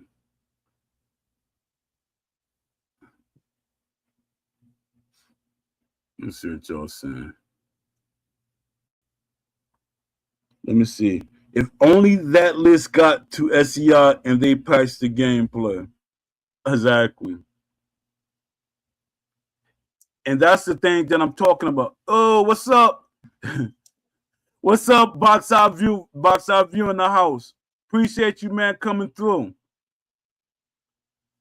I get a kick out of watching Box Out View play art. I'm sort of I sort of have that friendly mentality when it comes to art, because I hate, that's why I hate playing online, because I always hate like that toxicity in certain things. And Box Out View, he embraced that toxicity. Yeah, he embraced. Oh, Ted and Wilms, I'm glad you Yo, came did you say you through. sent it to me? You sent it to me or somebody else? No, I sent it to you in the Discord. Did I? Inside, well, on the Discord. Yeah. Did I actually send it? Let me see. Oh man, you know what I did? I put it there, but I didn't send it. I Yeah, there apologize. we go. There we go. I got it. Now I got it. Now I got it. Yeah, dad, gone. Trying to do too many things at one time. Yeah, let me see. Yeah, Box Out View in the house, y'all. Yo, don't forget to hit that like, because I do it a lot of times. I have to backtrack and with some of y'all videos, and then So do the like. so they have one for excessive lunging body jab. So I said, okay, I see where they're coming from with that, because you always hear people complaining about that, right? But then they have one for excessive step and head jab. They're controlling the usage of the jab to the head. Yeah, yeah. I don't understand that. That's what bugged me out. So if you got somebody that's like Larry Holmes, you got Tommy Hearns, like if Tommy Hearns was in the game, or you got somebody like Lennox Lewis, you telling them they can't play the way they fight in real life, and that's my problem with these leagues. You're telling people they can't use the boxers the way they actually fight in the game. I mean, in real life. So when Axe says, if you play the game the way it's supposed to be played, you literally not playing the way it's supposed to be played, because you're not acting like what the boxer's strengths are. Yeah, That's my problem. you're thinking about I guess a subset of rules Yeah, yeah. kind of Shout thing, out to right? Tether Williams 2725. So basically, you are not allowed to play the game in the SBA. But the next one they have excessive power body uppercuts. So I can understand that as well, because that's a common complaint people have, especially with Wilder. Maybe you could pull it off. A lot of guys you could pull that off. Like, but the thing is this: if there's supposed to be a defense, there's supposed to be a counter for It is. every. It's a counter There's for supposed to be a counter. if somebody throwing the outside, because Box Out View can he could, like he could agree. He agree with me. If you throwing here go a good example. When Razor Ruddock did it, Tommy Duke Morrison cracked him, knocked him out, throwing a shot from the outside. Buster Douglas did it with Holyfield. He got knocked out from the outside. Now, if you're throwing the outside punch, your fighter, the other person fighter, should be tired, or you're setting him up some type of way. You're, like doing a movement or something like that. It's a lot of ways that could be done, but mostly you should be getting knocked out or dropped by throwing punches from the outside. But people are not doing it. The mechanics, it's a hook. It's the game. They say it's a hook fest. So when people throwing punches from the outside, that means you can beat it. You can defend against it, or the things are missing. Slug saying the league rules make you fight like stick figures. You get Larry, you better not throw too many jabs. The league modifiers are dope though. Hey, the next one's 7, excessive power punching. Yeah, that's crazy because How do you define? Obviously, I realize you can't. They don't want you to throw everything to be a power shot, though. Or they're trying to prevent something like you just kind of overwhelm them with power punch. The other guy doesn't know how to move. I don't know. you said the right word. Overwhelmed you. Tyson overwhelms you. Joe Frazier overwhelms you. So you're taking boxing out of it. When I box, I overwhelm certain people. No, I knew how to box, but certain people, I overwhelmed them. You go out full blast and throwing punches from everywhere. But you're telling somebody they can't fight a certain way that's not realistic. Hey, so We're playing excessive power Cowboys and punching. Indians. What'd you say? Excessive power punching was just rule number 7, but I never even said what rule number 1 was. Yeah. Rule number 1. Rinse. Number 1. Rinse and repeat combinations. Yeah, that I just watched. I don't want to say I watched the I'm Cold Blooded tournament video there. How can you say there's no rinse and repeat combinations? Yeah, that's crazy. For one, somebody like Sugar Ray Leonard did it constantly in his fights. He'll hit you with a flurry, throw some punches, hit you with a flurry, throw some punches, hit you with a flurry. So you're taking away styles, ways of fighting. Well, how do you judge that? How do you judge what's a rinse and repeat? Is it What you constantly subjective? Because per person, some person might think, well, it doesn't work on me, but it might work on this person. I don't know. Yeah, but you notice he didn't use he didn't use the word spamming in the thing. So that rinse and repeat is spamming. So maybe spamming. Yeah, okay. No, number 2, spamming the same punch. They said spamming the same punch. That's rule number 2. Oh, okay. But that's when I hear rinse and repeat, that's spamming to me. It's just that you reworded it. Rule number 3, exploiting the counter window. I don't know what to make of that. What happens when a guy does they're holding the guard up and doing that side to side movement, that pendulum thing? Yeah. That's still on you. Because people they're not saying like they getting on you about a development flaw. They're telling you, hey, all right, that's how your league going to be, but you still got to get on the developers. You still have to get on the developers about this. Straight up. Even if things are working in the game the way that you intended to, because the way you're setting it up is rehearsed, you still got to get on the developers, but y'all not. Because if the way y'all do y'all leagues and the developers see it, people like Aimbot and the developers, they're going to say, well, if they play the game the way it's supposed to be playing, we're good. We don't got to fix nothing, which is the stupidest thing in the world. I appreciate that, Lamont. Slug X says the rules in the league are made to limit people from overexploiting certain things, not so much your style. I think that's subjective, man. If you're saying Yeah, overexploiting, it only becomes an exploit when it's hurting you. Like, yeah, that's exactly as what long it as he is. does, as long as he doesn't overexploit, so that means I can just toy with you just to give you the impression I'm not exploiting you. I Yeah, don't know. It's because a funny rule. there are boxers. Do your research. I mean, I'm not getting on y'all, but I'm getting on y'all. It's all love though. It's all love because there, y'all got to do y'all research. This is something that I did when I was with EA.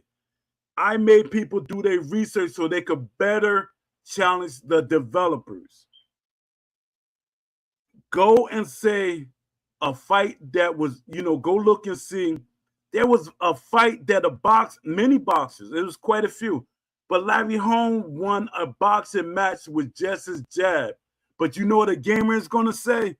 All he did was spam the jab. That's Larry Holmes. He won the fight with his jab.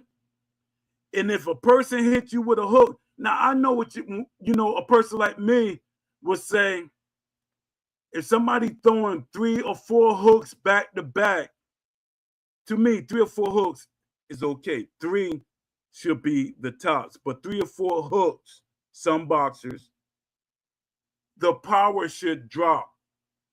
The power on the hook should drop on certain people. With Tyson, like heavyweights, some of them are heavy-handed. So no matter how many punches, which they shouldn't be throwing a whole lot of punches, realistically, like hitting you with 4 and 5 hooks back to back. But if they hit you with a hook, stop, pause, hit you with another hook, stop, pause, hit you with another hook, that's on you. Because when that pause happened, you know you should have put your defense up. But what happens is a lot of people want things to be fixed in the game because their lack of defense. Their thing is, I want to be able to fight with my hands way down here, but I keep getting hit in my head. People are not thinking. Let me see. Yo, Blast a lunge, jab, pull, attribute penalties. But this is another thing that is going to be a major argument. Let's say they actually hired boxers to be in the studio, and let's say they hired, like, let's say 5, 7 boxers to be in the studio. I'm pretty sure a lot of casual fans are going to argue with the boxers because of what they see because they're so used to a lot of things slipping by. They're going to say, oh, that's not realistic. You're saying what's not realistic, but there are boxers in the studio. And then you got the casual fans saying this is a game. They're trying to make it too realistic. No, they're making it that you actually have to think. And nobody wants to think. Bless it. But hey, yeah, SCI has to balance the game still.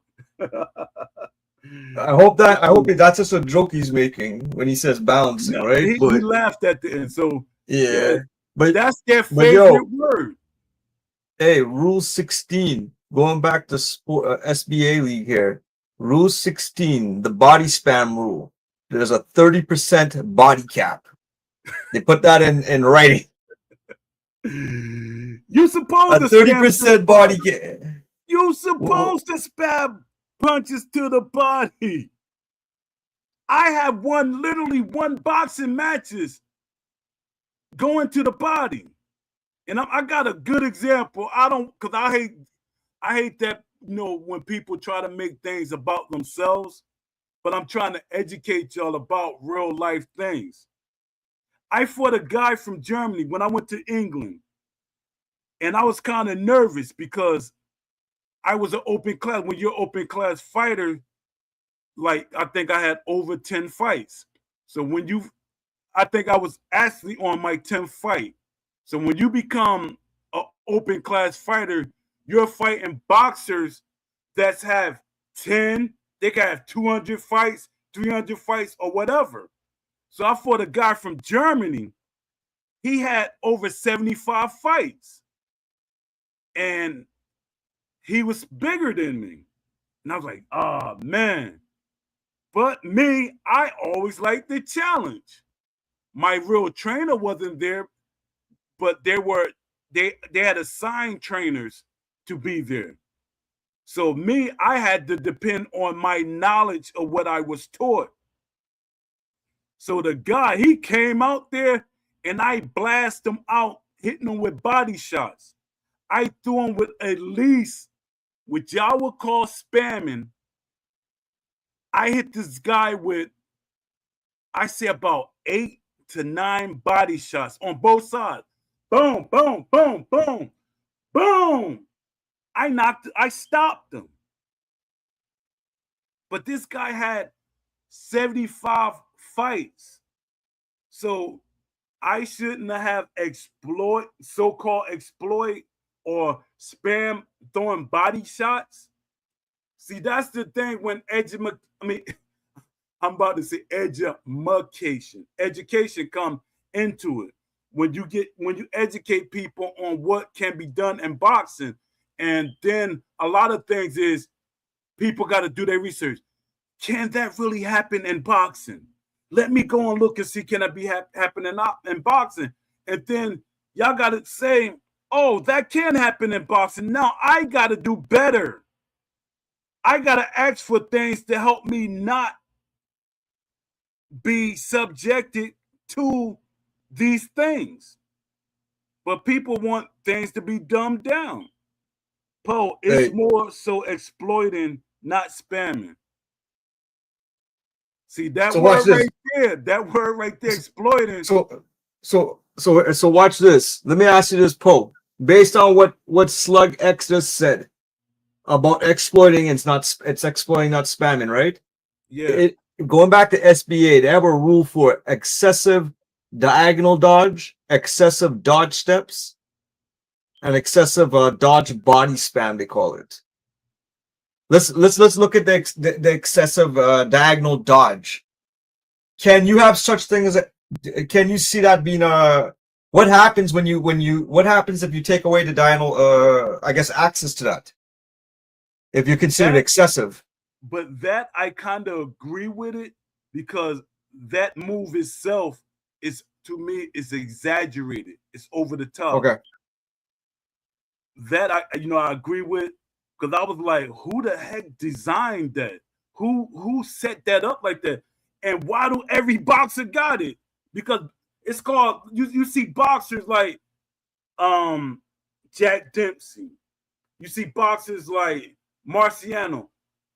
Their steps are more shorter in terms of that. A boxer that's floaty like Muhammad Ali, even Sugar Ray Leonard, even though they were smaller the way they did it, it was more calculated and looked it better. That's the thing about, a lot of people. I don't think it should be for everybody, and I think it should be implemented better. That shows that, I don't know if that's aimbot thing, but whoever's coding the game or adding these things, they're doing over the top things on purpose. Because I always said that looked it too, it looked it good, but then like it looked it like it didn't like kind of belong on certain fighters. I want to be able to sit and look at, say, yeah, they got that right. Look at how the way Muhammad Ali fight, and look how he fight. That look right. Look how Sugar Ray Leonard don't really look like how he fights. Salute Cavalier 87 for showing up. Hit the like button. You can put a comment and everything. Legend, the best player on the world, play undisputed. The real champion, a real natural. Oh, you advertising yourself. So be it. Um, I got a question for you, Calvalia. Are you accepting the mechanics for what they are, or do you know there should be better implementations of what real boxing is? And another question within that: do you think they actually should make the game more realistic, or you got that mindset that it's just a game? It shouldn't be realistic. It's not going to be fun. This is for you, Cavilla 87. You know that question is for you. Did you pop in and pop out? I don't know. I think he's still there. But why he's answering that? This is going back one more time to this SBA thing. Overall, you know what? The rules are okay. I think that body spam 30% seems kind of Yeah, interesting. But that's the weird. funny thing is, the number one rule, rinse and repeat combination. I don't think that doesn't make sense to me. And that's the number It one rule doesn't. in their league. It doesn't You're because basically dictating. Basically you're turning it into a game of like blackjack against the dealer. And yeah, you want the deck to be shuffled. I don't know. It's something that doesn't make sense about it, right? yeah, That's my but overall I can see I guess it'll be fun. It's fun to play in those kind of rules, I guess, right? yeah. For their league, and from my perspective, all the leagues have their own different rules, Yeah. and a lot of them I disagree with. Like, and it's no hate toward any of the leagues, but a lot of the rules, me personally, because I feel like they try to conform me sometimes because they send me videos. No hate towards y'all that send me the videos, and some of y'all show up in here.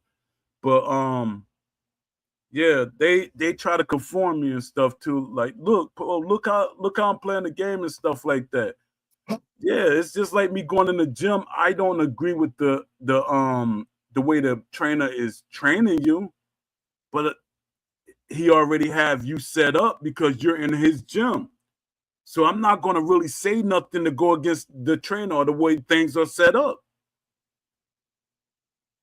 Because my uncle used to always say when he was training, like a person come off the street and they'll say something. My uncle say, "Hey, shut up! You can't say nothing in here. I'm the trainer. You're not. You can't come in here and just make up your own rules." And that was with a lot of gyms. Let me see. Slug say, "Bro, it's possible." Let me see what he's saying is possible. In what world can people do a lunge jab and instantly lean back?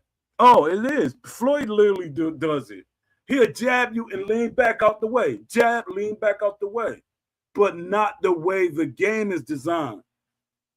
And my thing is somebody hit you with 3 or 4 body jabs, but the game is not set up correct. But if they hit you with 3 or 4 body jabs and you let them, that's on you.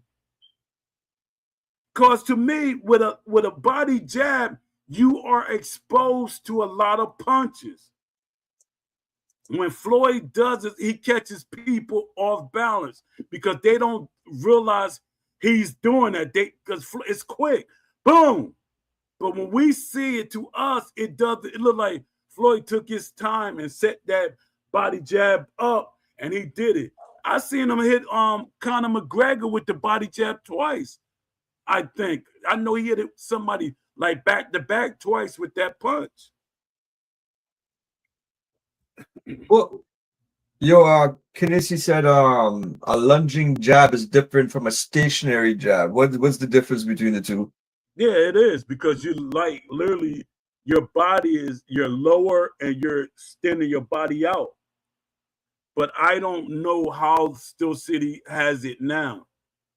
Is you're like It's a just well squatting and throwing the jab, or are you leaning over throwing the jab? Because if you're leaning over throwing the jab to the body, you're actually exposed to a certain counters or punches that can be thrown. yeah. Um Now Yeah, that you mention that, sometimes, I but think Flo, I mean, Dad, I said, but Paul, sometimes Floyd actually, if you look at when who was that? Conor McGregor, he literally do like a little to the side. He's going to the side. So it's kind of, he's leaning. He's not leaning as much, but he's leaning a little bit. He's keeping his head off of the center line. The way Floyd does everything calculated, nearly almost perfect. But he does a lot of things calculated. Well, that's the thing with Undisputed. A lot of these guys that are talking about that lunging body jab, right? That step-in jab to the body all the time, and they have and then they have league rules, okay, and then you have all the league rules, no excess of this, no excess of that, right? But the reason why it's happening, a lot of guys they don't know how to defend it. And the simplest thing to do is, a lot of people forget the game has directional punching. People ain't using it; they're not aiming their punch, like they're literally not aiming the punches with the left stick. They're just pushing the button, and it's just shooting straight, and they don't get it. Yeah, they're not paying attention. So that's part of the issue too. Yeah, and then also to the what do you call it? Step in jab, directional punch. There was another thing I forgot.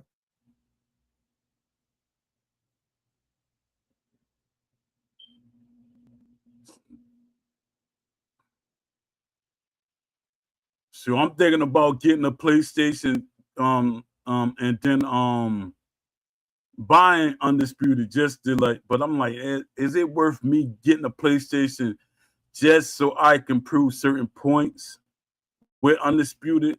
I don't think so. For one, I'm not really getting anything out of it trying to prove a point just to buy a PlayStation. Because when I got the game for free, I got it on the game. Just spar people, man. Just spar people in the game. That's it.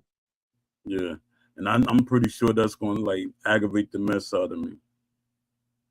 A step-in body jab made more sense to add. But isn't that what you guys are talking about? That lunging body jab is a step-in body jab, unless it's just depending on the fighter. Yeah, exactly. Some fighters do it different. Yeah, that's the point I'm trying to make.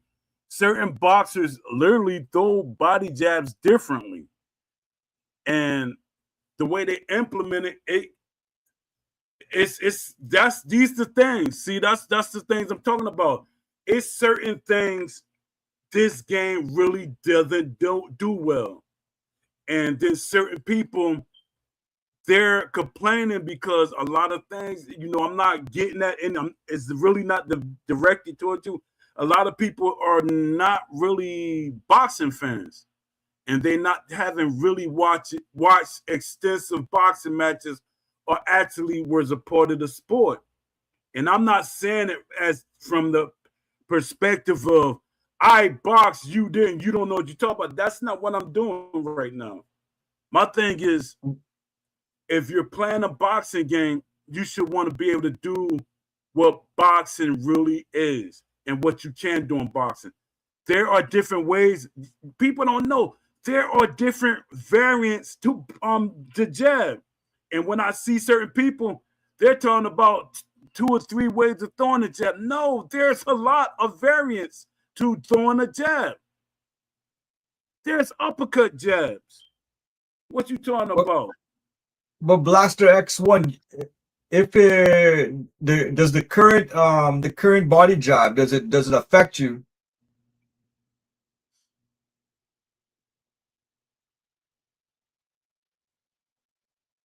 But that was the other thing. There was 2 things with that step-in body jab. One was the aiming your punches, the disruptive, but the second one is just moving off the line.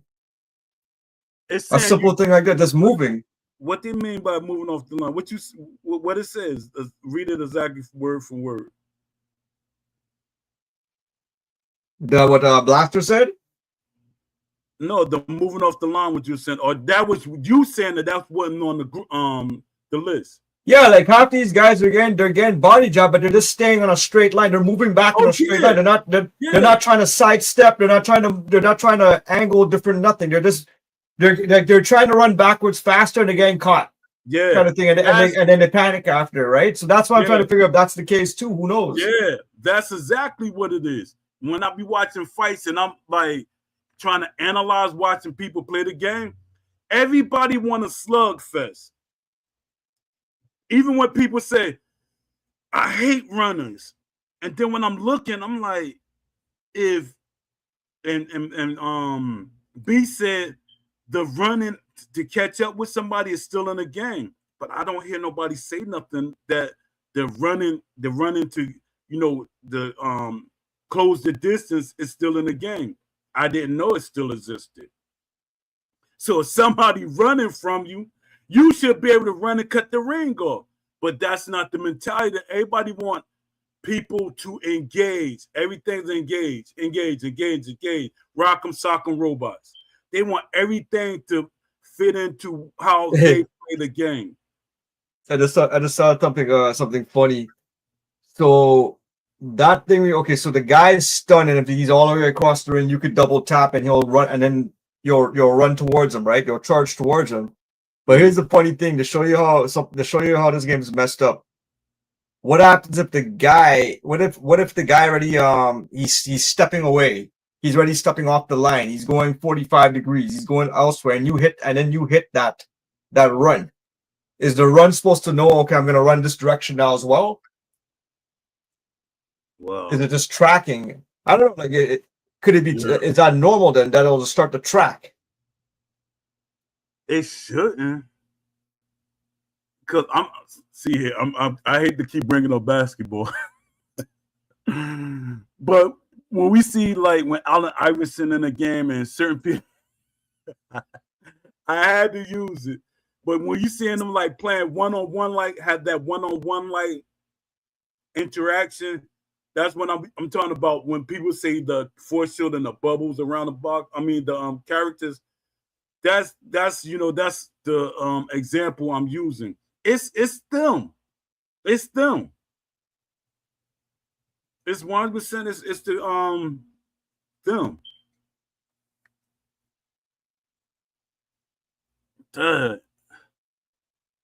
Now I gotta write my notes down because I want to do a conversation about that bubble. I keep forgetting. I start writing something up about that bubble that everybody keep talking about. Bubble? No, the defense, the shield around boxes when certain things happen. It's like, oh yeah, that thing. Yeah. From the guard? That wasn't a thing.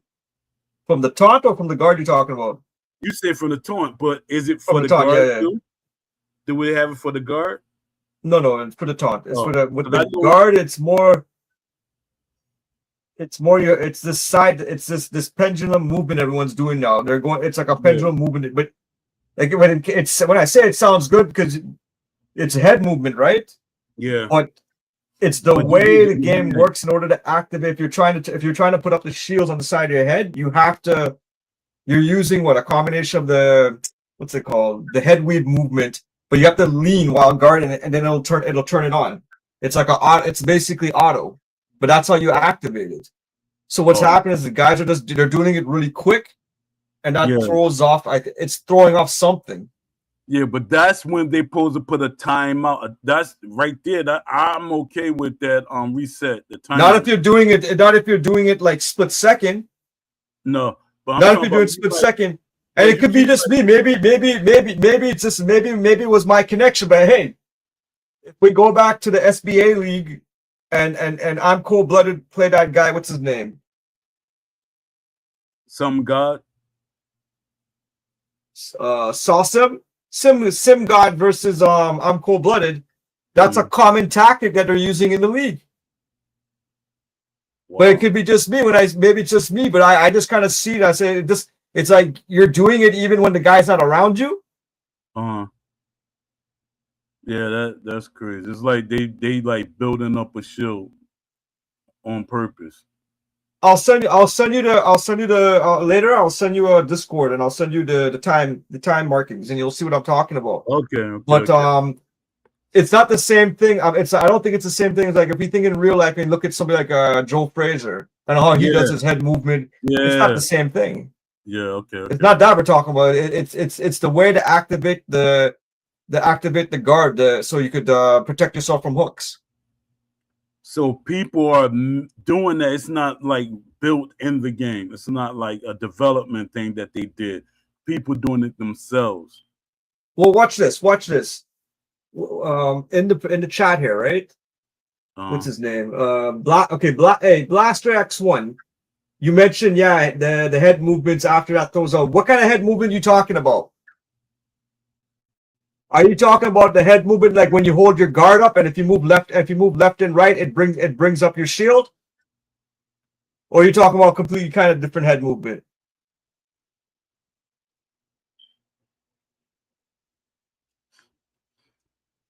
He says, yeah, it's the head movement. After that, throws it off. But I'm trying to figure out what he's talking about.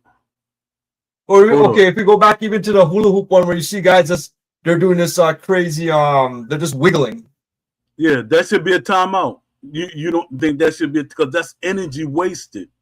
That should be a like you gotta okay. like, well, that one specifically, and it's been over what? The game's been out since October 24th. They have failed to put a gauge on it to tax your stamina for it. yeah. So that's why, guys, it's you could do it unlimited. Yeah, you know why they're not gonna do it because that's an arcade. And actually, hey, and now that I said that, now that I think about it, it's the same thing then with that head guard mechanic I'm talking about. It doesn't tax you because it's because it's connected to the head weave mechanic. Yeah. So that's why I'm saying guys they're doing bobbleheads, they're doing all this kind of funny stuff. It's all variations of it. Yeah, that's one of my biggest argument with people when they say Fight Night Champion. They were doing these tactics in Fight Night Champion. That's where the stuff coming from. But this is what I'm saying. If that's in the SBA league, and that's my opinion, I know Porto wants to the SBA league, but if I'm seeing that, well, who are the rules protecting? Exactly. He said, "Yup." But yep. What does he say? There you go. I'll send you the time codes after. You'll see. You'll see. And brand new videos. I saw it right away. Yeah, it's crazy. The community knows. The community knows, and that's a league. Yeah, that's true. And I'm putting out a disclaimer out there before somebody come at me. The opinions, we both have our own opinions about stuff. We're not trying to make you lose people in your league. Yeah, what is that? And you know what's that disclaimer you see in the beginning? The opinions, expressions of the soul party. Yeah, I think I might put that in on the actual background too. Yeah, or you have to flash it so often. Yeah. Appreciate you, Lamont Davis. Yeah, because I've been in this for a while. That's why I'm like kind of scared. Well, it's not because I'm kind of scared to actually go back to training boxers because I take care of my mother. She's elderly. So I gotta find out my time, what I could do. Now that I actually stepped foot in the gym after 30 years, that's a long time. So 30 years. And I want to be a part of a team, but I'm gonna do a gym tour. Like I said, I think I'm gonna start my gym tour in January after my birthday, my born day. Yeah, I keep forgetting that I got you in this little undocked window from TalkShoe on YouTube, and it's a delay. And I'm looking at it like, what is he doing? What's he doing? There's a delay. Is yours having a delay when you look at it? Right now? Well, I'm looking at the talk show in the room here. I'm looking at that one. I don't have the YouTube one. I have it on pause and I just read the chat. Oh, okay. Otherwise, I'll burn out my bandwidth. Oh, okay. I'm shot mine's in that case. Actually, not even my bandwidth. My computer actually, it's like two streams. It'll be like two streams are processing at the same time. Oh. So it'll make the computer get hot. Okay. Yeah, but like with the community, if y'all, a lot of people they be on the on the outside looking, or they'll watch the video later. And that's another reason why I was thinking about doing a 24-hour show, because I could catch a wider community. But I'm thinking I should do probably 2 hours on each time zone, when I do the show. And I should do it like on Christmas Eve or before Christmas Eve. But it'd be a good idea to do before New Year's, do the 24-hour or 12-hour show. And I just bring it in like that, and then do something like crazy. Yeah, I don't know. Yeah, but I think we hit our mark today, 2 hours. You got anything to add to the show? A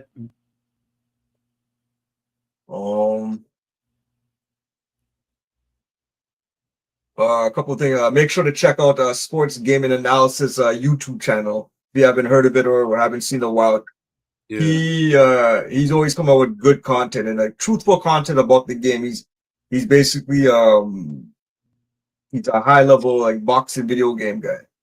Yeah. Check him out on X, the Beast Mugabe. Yeah. No, I think the Sports Game Analysis on there too. You can type it. I think you got both names up there, but the actual way to reach him, you probably have to type that in. Well, reach him on X, but he's the guy. Like, if you're trying to figure out different kind of like whatever about kind of like the game, technical stuff about the game and a lot of stuff like that, he breaks the news, man. Yeah. I wish he had the time to actually be on the show with us. I'm trying to get like that 3 of us. I think the show would be a lot better if we had 3 talkers. It would like, I would like to see a show. I would actually like to see a show. Beast, Box Size, and you. That'd be a great conversation. And I actually would like to see a pro boxer, like for their perspective. That's what I'm gonna do. I'm gonna try to get a pro boxer on here, if he's a gamer or not. I might try to see if Jamel Herring will come on here.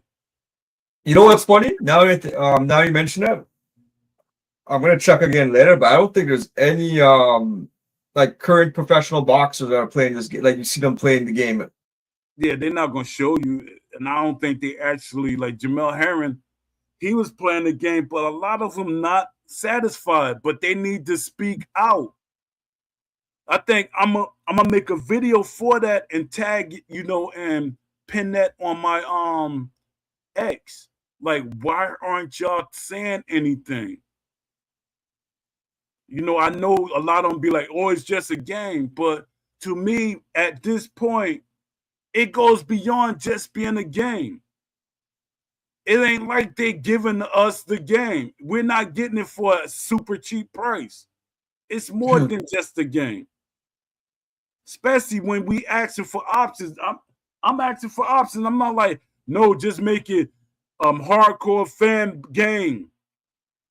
Steel City, their mindset is it's a casual game and they're going to try to add a hardcore mode. That was an original vision. And I got to dig in my thing and find that. I think I'm going to do that tonight so I can put it on the show, because people keep saying it's the other way around. But no, the game originally supposed to, because I remember when I said it, even I think Will repeated it. He said, we're going to add a casual mode to the game. So that shows that the original thought of the team was to make it for boxing and hardcore fans. Let me see. Would be dope to hear some more stories during too. All right, I'll start implementing more of my Now I might save some of my stories for when I do the 12-hour show or 24-hour show. That's still like I'm getting people to vote for that. But yeah, I got a lot of stories. I sparred, and it's funny. I spar people like that. It's some smaller guys, pros. It's this guy. Do your research. This is what I want y'all to do your research on, and y'all could y'all talk to me tomorrow in the show. I sparred this guy. His name was Hard Rock Green, James Hard Rock Green. He was a boxer that prison kind of shortened his career, but when he got out, he went back to boxing. This guy, he was like, everybody was scared of him. This guy, people were scared to fight him. And when you look at him, even he had me like second guess. And you know what he came up and said to me? Man, they crazy as I'm gonna spar you. I'm like, yo, you Hard Rock Green. Everybody's like, nah, man. He said, for one, you outweigh me. I think he was weighing 156 when he came out. And I think that was his weight class before he went in. But Hard Rock Green, I don't know why I keep forgetting, because he was one of my teammates. Emmanuel Mayfield, he was one of my teammates. I actually fought him in the amateurs. That's when my shoulder popped out. It popped out 3 times in a fight. I fought his name, Emmanuel Mayfield. And he actually won a belt. And that kind of made me mad because they were pushing him more than was pushing me. And that was my stupidity, because he was what y'all would say was my ops from the beginning. Why would you sign a contract to go to a company that's pushing a boxer that you box, and they like really didn't like you like that?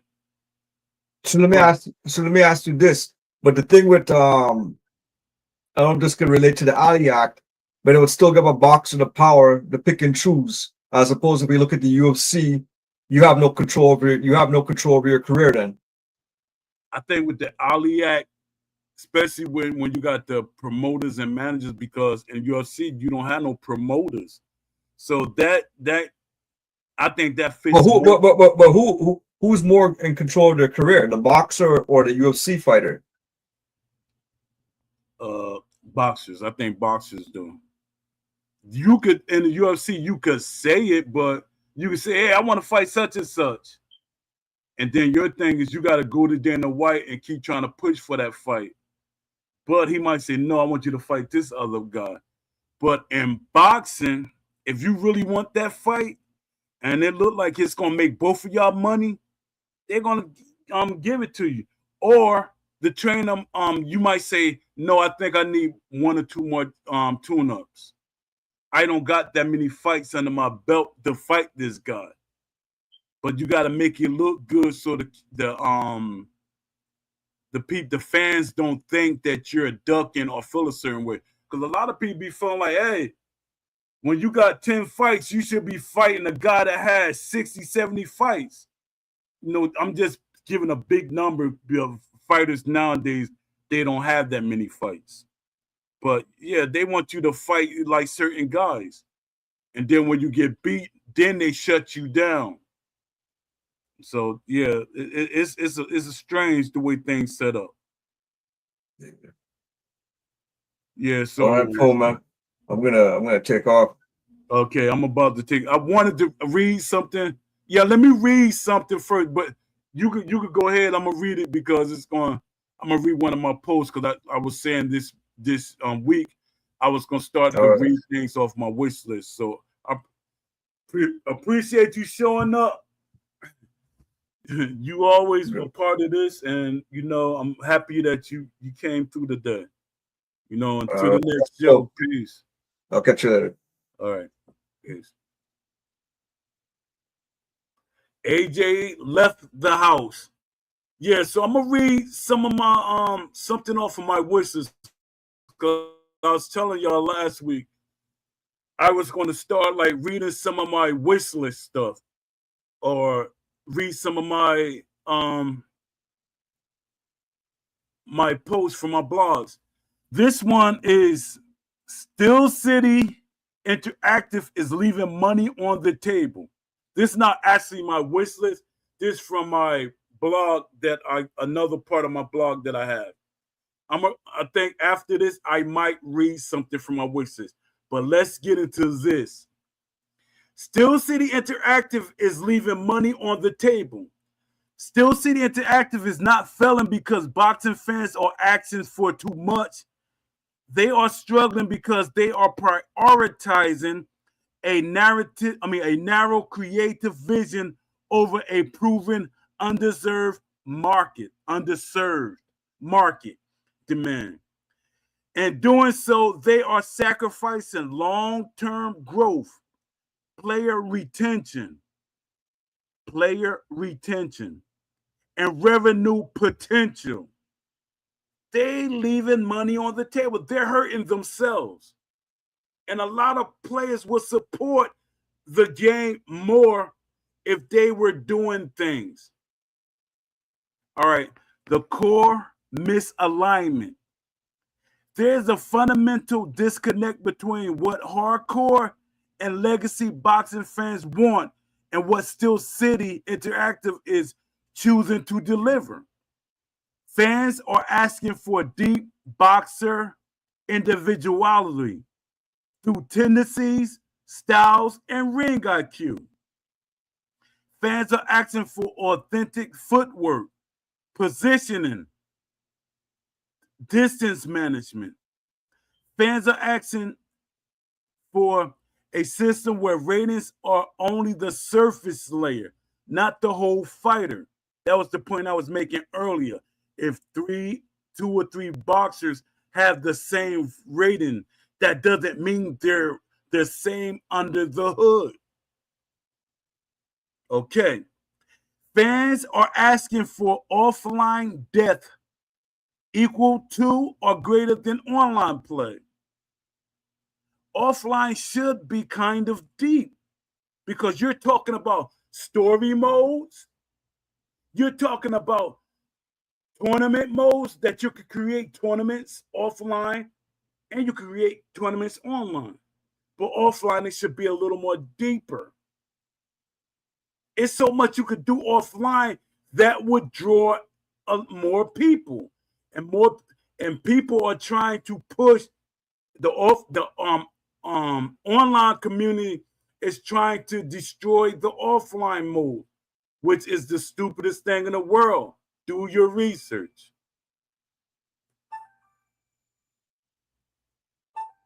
That's Beast calling me. Give me a second.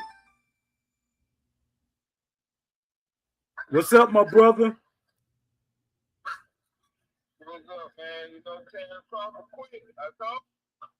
Yeah, I heard you on the show. I'm doing the show right now. I was telling everybody I said Beast just calling me. We was talking about you a little earlier. I told you it was gonna quit. Yeah. But it would have made sense for him to have quit before they took the belt from him. Nah, he wanted that fight with Canelo and then walk away. I told you that's why I put him over Canelo. I told you he was gonna do that. Yeah. Yeah, it did. He beat the Cash Cow. Yeah. He basically ruined boxing. He ruined boxing because a black man ain't got no pride. You can't beat that man. That man be fighting everybody, and then you beat him and then quit. Huh? Yeah, I agree. Yeah. I told you he was gonna quit. Remember? Yeah. I said he gonna quit. He not gonna fight no benefits. No, I ain't gonna fight them young bucks. Them strong young bucks. Ain't gonna fight none of them. Well, Floyd did. Yeah. A lot of people don't give him that. They don't give him that credit either. Champion in Crawford's Park. Yup. Can't take that from him. Can't take that from him. You can't take that from him at all. AJ Pat called me today. And yeah, he wanted to know how Box Eyes they doing what he do. What you mean? I didn't even look at the game poll. What he do? He do a 3-part move. And the reason he do that is because he understands boxing. And I was telling him, and AJ Pepsi get mad at me, but I was telling him he was doing a 3-part move where he canceled. He kind of canceled. He do a feint move, step and jab. He canceled it and then push back step. So it's a 3-part move. You push the pad left. You do a lunging jab to the body and then push back step. 3-part move. Yeah. And he do it to make guys commit. But he fight like that in real life. If you ever watch his pro fights, seen his pro fights? No, I haven't. He's a foot fighter. You know what I mean? Kind of like Biffle. Okay. Yeah, he's always in and out, in and out, in and out, in and out. Yeah, because I was trying to educate people on the show about because they keep saying you shouldn't be able to hit somebody with multiple jabs to the body. I said you should be able to get hit to the body as many times as that person threw it. It's up to you to counter it or block it. That's on you. But here's the thing about video games and what they don't understand. A jab to the body is a setup punch. It's not a stamina drainer. It's not a stamina drainer. But games always get it wrong. So then guys be having stamina drain fights instead of solar plex shots. Yeah.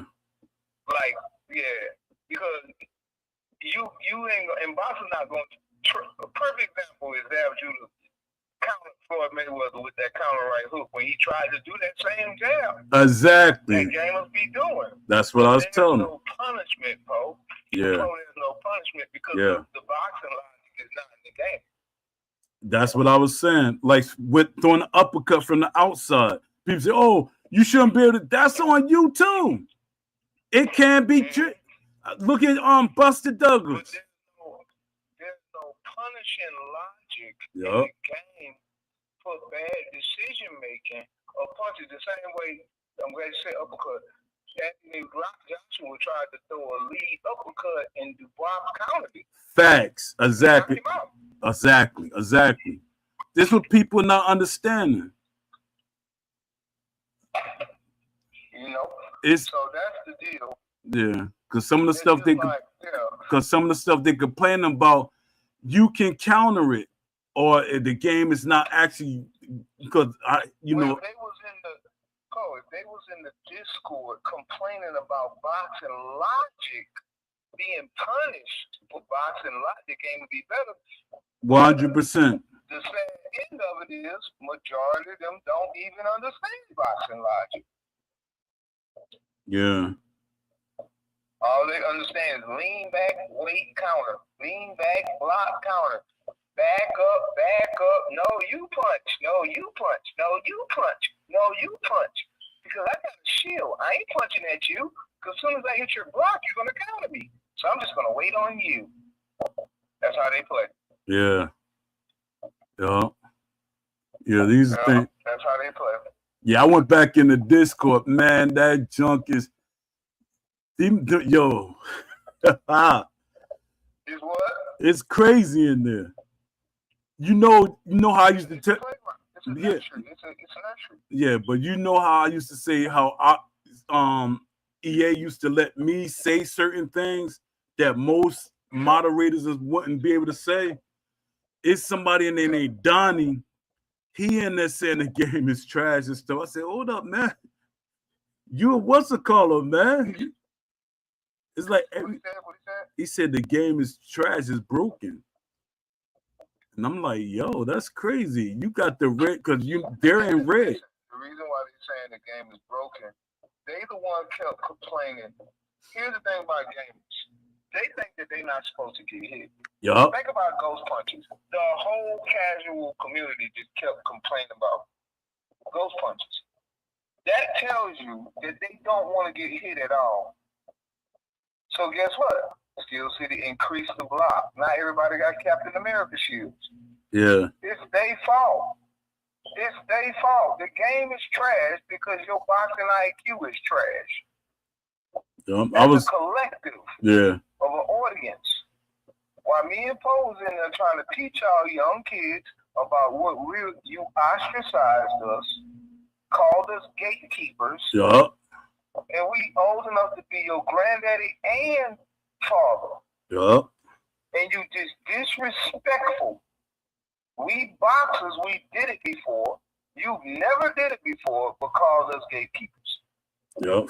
Exactly. But we trying to give you a good boxing game and also educate you about the sport through the game.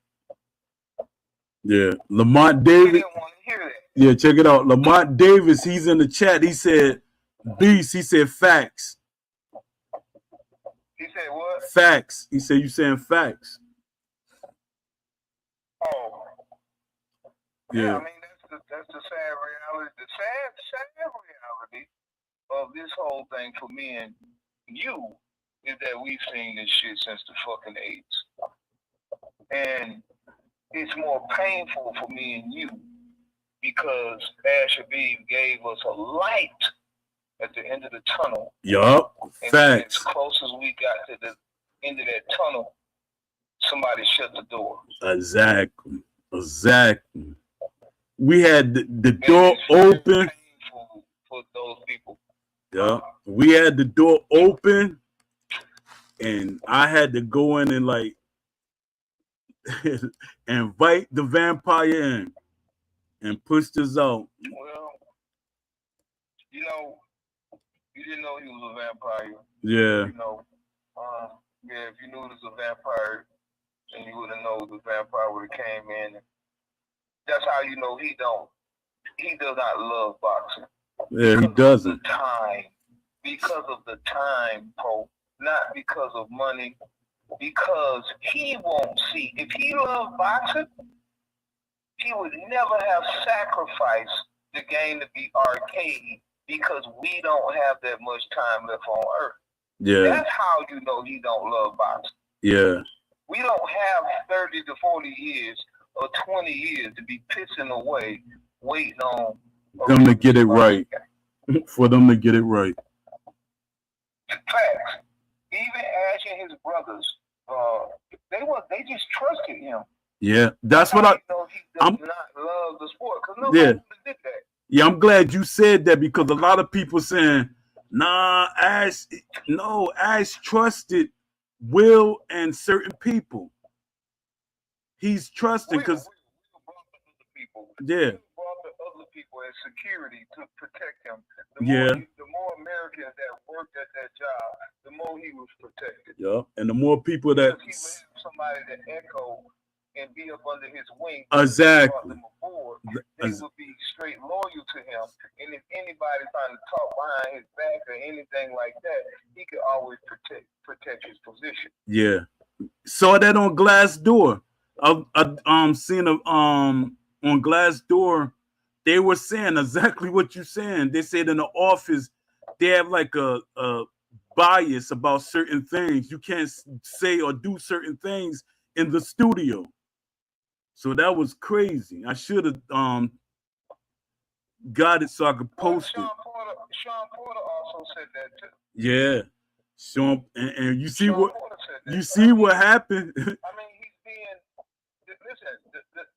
The power is in the community. Yup. The ultimate power is in the separated black man who are the leaders of content creators. 90% of them are black. Will has been around black people in the gaming industry well enough to know that they don't stick together. So he knows he can come in and control them. All I have to do is give them a watch that says undisputed, give them a ring, a trinket, and they'll be grateful. Yeah. It's fucking pitiful, bro. It is. It really is. It's fucking pitiful, bro. And you're talking about grown ass men being controlled by a feeble man who can't even put the gloves on. Facts. Who don't even know how to tie his hand wraps on his hands.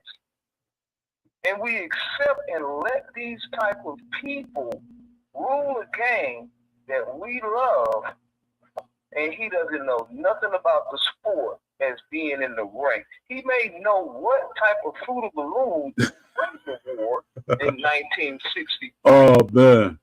And what he had for breakfast, that doesn't make him know about boxing. He even knew what my name meant.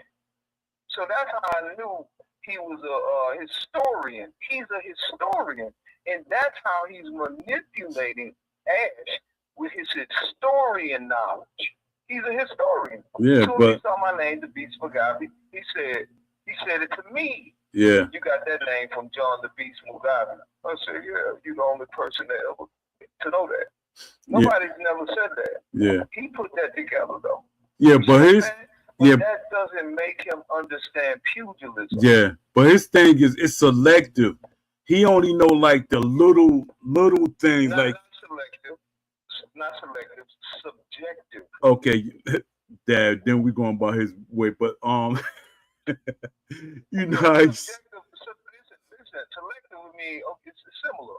Selective with me, he's selecting what he wants. Yeah, that thing is subjective, but subjective is his opinion about that thing thereof. Yeah. It's his opinion, and his beauty is in the eye of the beholder. That's what objective means. Yeah, because you got boxing historians that actually know the styles and everything. That's not his thing. They know the styles, but when you listen to them, they still have that disconnect. They're color commentators. Why do you think they always get into arguments? Listen, if they knew so much about boxing, how is it that when we watch HBO and we used to watch George Foreman, yeah, we used to watch Emmanuel Stewart, right? Yeah. Right? Yeah. Emmanuel Stewart, we used to watch George Foreman then next, right? Yeah. And Roy Jones, right? Yeah. How come they would feel some type of way when Emmanuel, George, or Roy corrected them? Yeah, that's facts. That's facts. And you know the historian knowledge. I watched it. Yeah. They feel butthurt the same way the casuals do when you correct them. Yeah. Same thing. And you know who be trying to be slick? Max Kellerman. He be calling himself talking loud and trying to out-talk you just to make his point right. I mean, but he knows more than a casual. Yeah. He don't know more than a boxer. Exactly. Because here's the disconnect. And here's the point where I be cussing. Look like Beast got disconnected, y'all. That was a good interview. I mean, that was good that he came on the show. He gonna call me back. Yeah, but that was good that Beast showed up. That's good. I might have to clip this part when Beast start talking. So this, I'm waiting for him to call me back. More than likely gonna call me back. I'm gonna give him about at least 10 minutes. But let me go back to my post before he called back. So it's like fans ask for a boxing simulation, not an animated driven fighting game. Steel City Interactive instead appears focused on forcing a singular competitive interpretation of boxing. Over optimizing for balance. That's their main word. They keep saying balance. Over optimizing for balance rather than authenticity. Designing systems around what is easiest to control online. Let me make sure my phone didn't die. Beast, you there?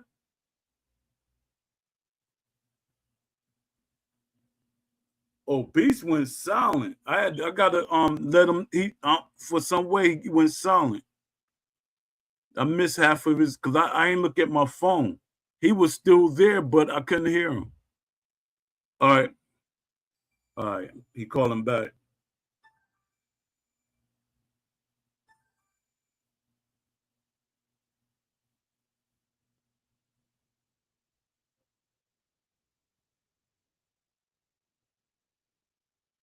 Base, give me a second. Yo. Peace. Hold up, give me a second. I don't know what's going on. Was that my phone or you? Yeah, Beast, you was talking. Is the phone died? No, you were talking because I thought your phone died and I couldn't see my screen. So I went to go look. I said, Beast must have been talking. It's something on your end that just went silent. Oh, sometimes that's maybe my phone. Yeah, sometimes that. Yeah, because I was like, maybe Beast logged off. Unless the YouTubers, which is fucking impossible, but unless the black YouTubers join together and listen to the old heads and stop letting the Bible prediction be true, which is the older man, the young will fight against the old will war against the young. Yeah. That's in the Bible. Yeah. And notice that is stupid. Why would we lie to you? We on our way out. It's your turn. Why you won't listen to somebody that's already did it and been through it? Yeah, that's what it's. And that's the hatred between the young black man and the old black man. Yeah. It's hatred. Yeah, but my thing was, I was saying, if let's say, this scenario, Steel City get 5 boxers in the studio that are actually gaming. That's not who controlling it. You have to take the gun out of his hand. Yeah. His gun is his control over the community, which are, let me name their names, and then I shouldn't say black. Jay Chef, Shay MMA, Oxys, Cold Blooded, who else? Fox Eyes, he's a minority. Who is the Spanish guy? He's a minority. You talking about Diaz? King Juice. Yeah, Diaz. King Shoes. Who else was sitting in there? They black. Oh, the basketball guy who don't even like boxing, he was sitting in there. Oh yeah, the fat guy. I game you watch. Should I go on? Yeah, that was crazy, man. Now you don't, and none of them except Box Eyes knew boxing. But Box Eyes is not an intellectual. Listen to the way he talks. He's not an intellectual. He doesn't have a high IQ. He's not an intellectual person. And you guys, it's all love, brother. He does all that trying to make everybody like you because I want more fans to come to my channel so I can get $3,000 a month off of my YouTube channel. Yeah. Definitely, he's not fighting for the sport of boxing. He's fighting for the sport of money in his pocket. You talking about Box Eye View or our game you watch? I'm talking about Box Eye View. I'm talking about Box Eye, and they get mad because I'm intellectually inclined to be able to figure out what it is that they're doing. Only a hit dog a holler. If I say I saw you in a hotel with a man yesterday, you would bust out laughing. And you would ignore me and start talking about something else until I just keep, hold up, bitch, you trying to say you serious? That's how a person would respond when something's not true. If you immediately got mad, say, get out my face, then you was in the hotel with Diddy. Yeah. You know what I mean? Yeah. So when I be calling these guys out, he don't know he came to a place where we was trying to get this game into a realistic point. Yeah. He just came in playing the game and just trying, hey, it's all love, brother, get your eats, dude. You know what I mean? Like, I'm one of those, it's all love for me, man. I'm not trying to get into no things like this, no things like that. It's all love with me, brother. It's all love, guy. You know what I mean? Like, and he's really aggressive. He's passive aggressive. You cannot be a boxer and not be aggressive. Yeah. He's passive aggressive. He's passive aggressive. Yeah. He pretends to not be aggressive, but he's aggressive. Every boxer is aggressive. How can you not be? You wouldn't even walk in the gym if you're not. Look, when you walk in the gym to learn how to box, you know what you're saying? I come here to kick ass. Yup. Yep. I want to punch somebody in their face. I want to hurt somebody, and I don't mind getting hurt. That's what it says. And some people come, and some people who don't come back. Once they realize that this is what this world is.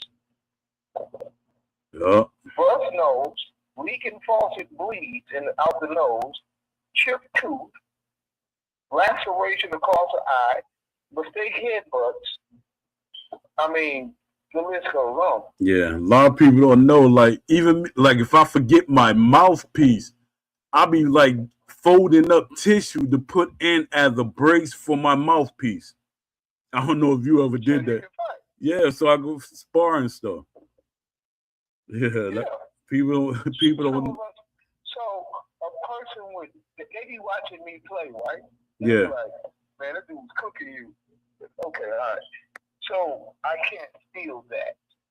But they act like, because they've never been punched before, Yeah. they're actually feeling the punches. That's why they will complain about ghost punches.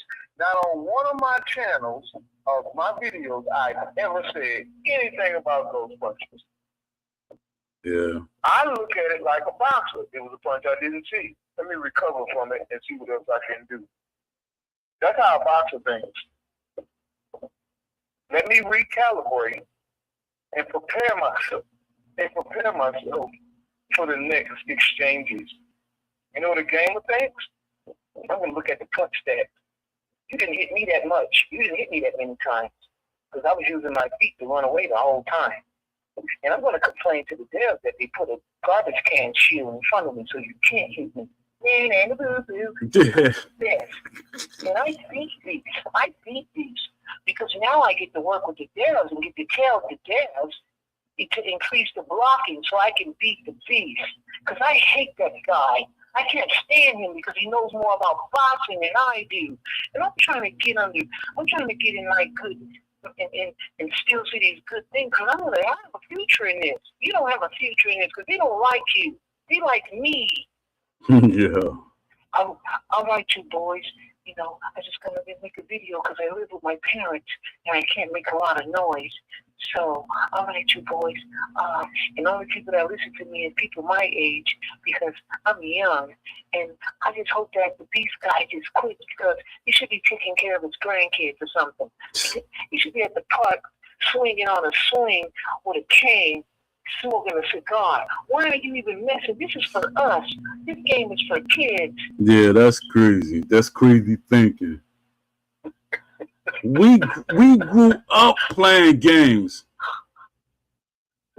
No, Pope. That's black man hatred because Ed's 50-something. His brothers, one of them going on 60, and Will is damn sure not a spring chicken. Exactly. So why he not calling them punk? Yeah. I bet you when he was in there, he said, Mr. Kinsler.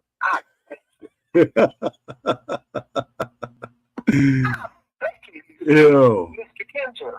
So, Mr. Kinsler, I just want you to know I have nothing to do with that black guy, Mr. Scotty. I have nothing to do with it. I love your work. You know, we just need to work on a couple of things and we can make it the greatest boxing game ever. I believe in you, Will. Oh, man. Can I come to your hotel room later? Yeah, you wow. Who? Dad. I ain't gotta tell nobody who that is. No, don't. Yeah, let them figure it out. They already know who it is. Yeah. I like you boys. You know, but that's what we at with it, bro. I mean, that's what we at with it. You know, it's the community, bro. Yeah, it is the community. I keep saying because we got an opportunity to be because we the money. We're their money. Well, the control comes from the YouTubers. And it's a lose-lose battle because they'll never come together. Nope. They'll never come together because they don't know boxing. They don't know what's wrong, what's right. And the people that know what's right look like them. And they don't want to listen to those people. Yeah. That's the bottom line, bro. Even though we dominate the sport as a people. That shit is crazy, bro. It don't even make logical sense. That's how you know it's hatred. So, man, it don't even make logical sense. Yeah.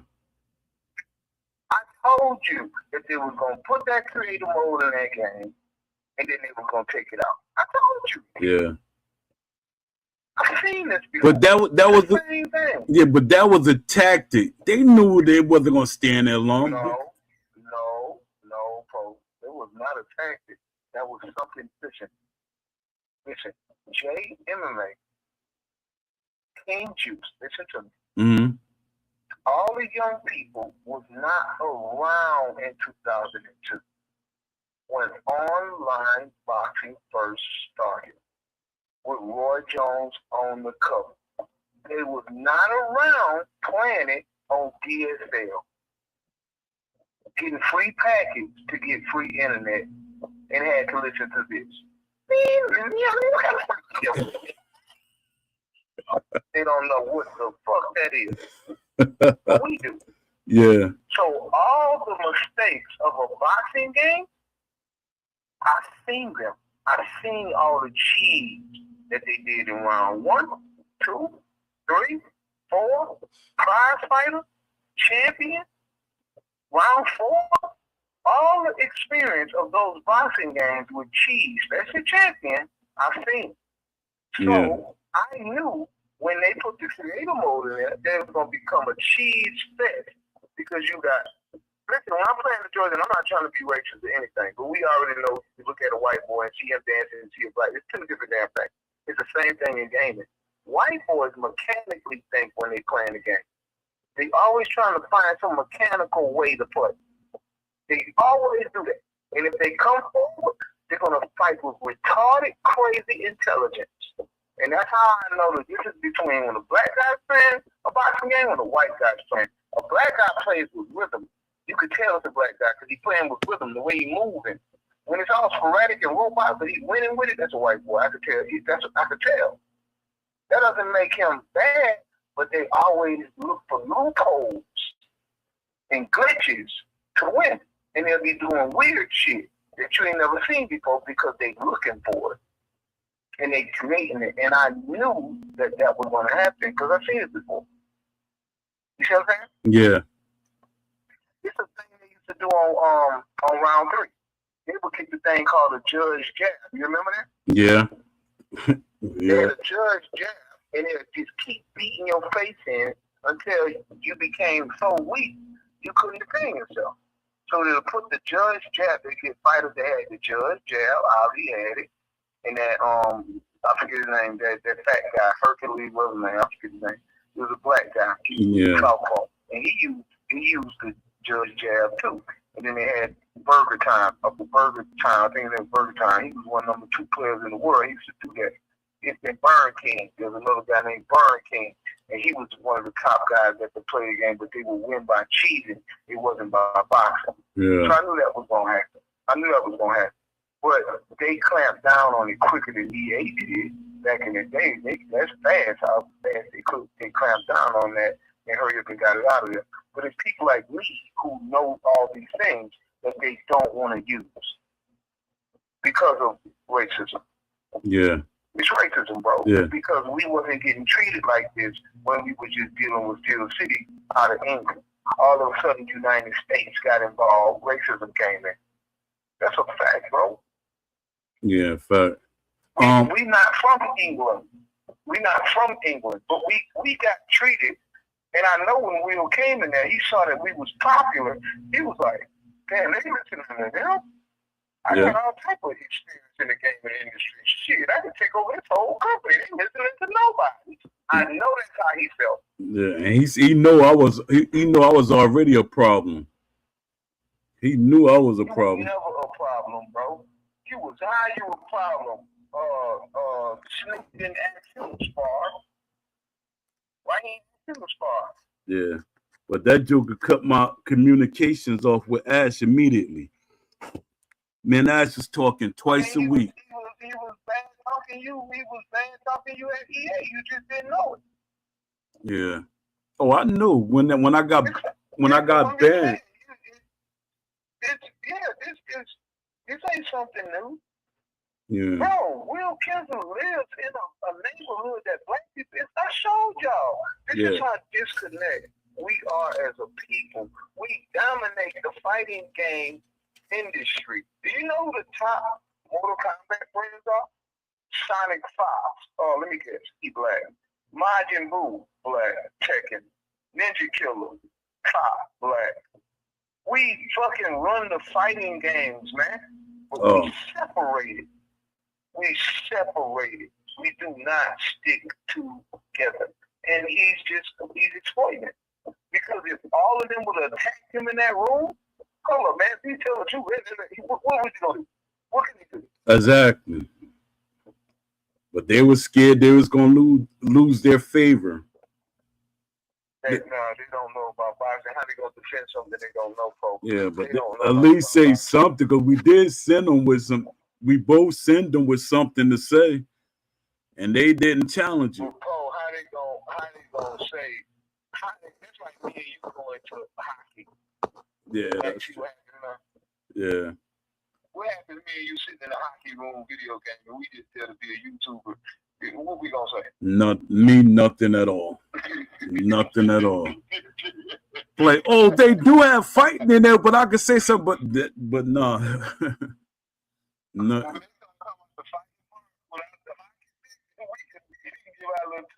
Yeah. Now you see what I'm saying? Yeah. That's how it is for them, bro.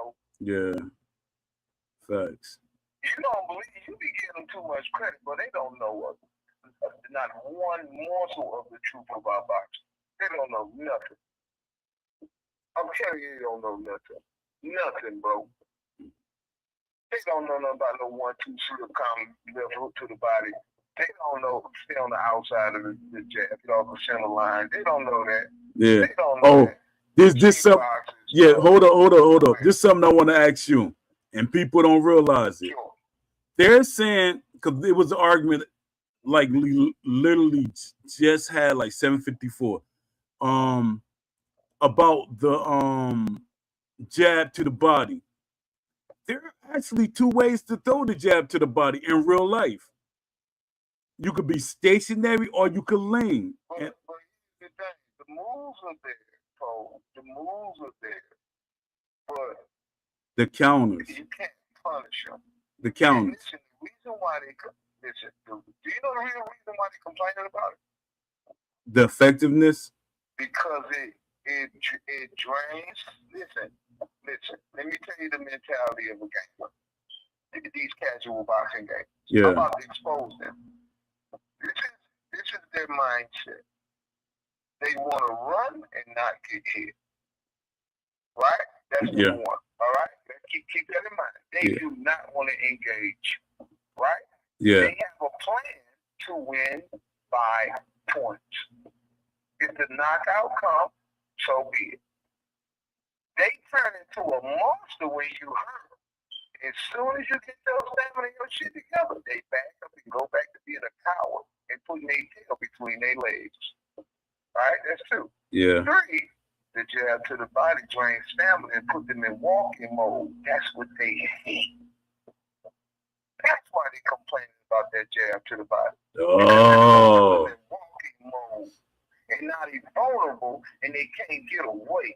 Most of them just quit when they get in that mode. Yeah, because I was like saying, because I hear people complain, but I'm like, jab to the body. I said, that's on you. If you keep getting hit, complaining because over time it drains stamina. The same thing I was doing with the left uppercut to the body. So it wasn't because I was going to, it was draining their stamina. They ain't doing it but complaining. They want to run, Poe. Yeah. Yeah. It's a 50-50 guessing game.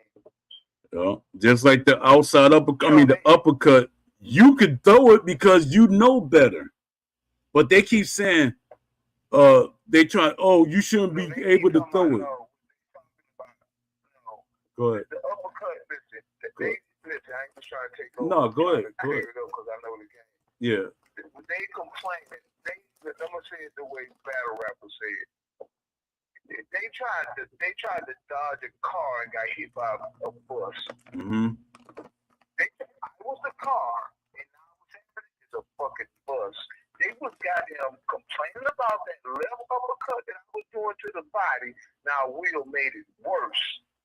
So now they complaining about the power left uppercut to the body. They got magnets on it. That's what they complaining about. And you can spam it with any fighter. So if you get a fighter like Wilder. Most powerful. No. All right. No, he's not more powerful with the uppercut than what's his name? Really Bo. Okay. Really Bo got 90s for uppercuts. That's another thing that they don't complain about. They don't complain about individual ratings.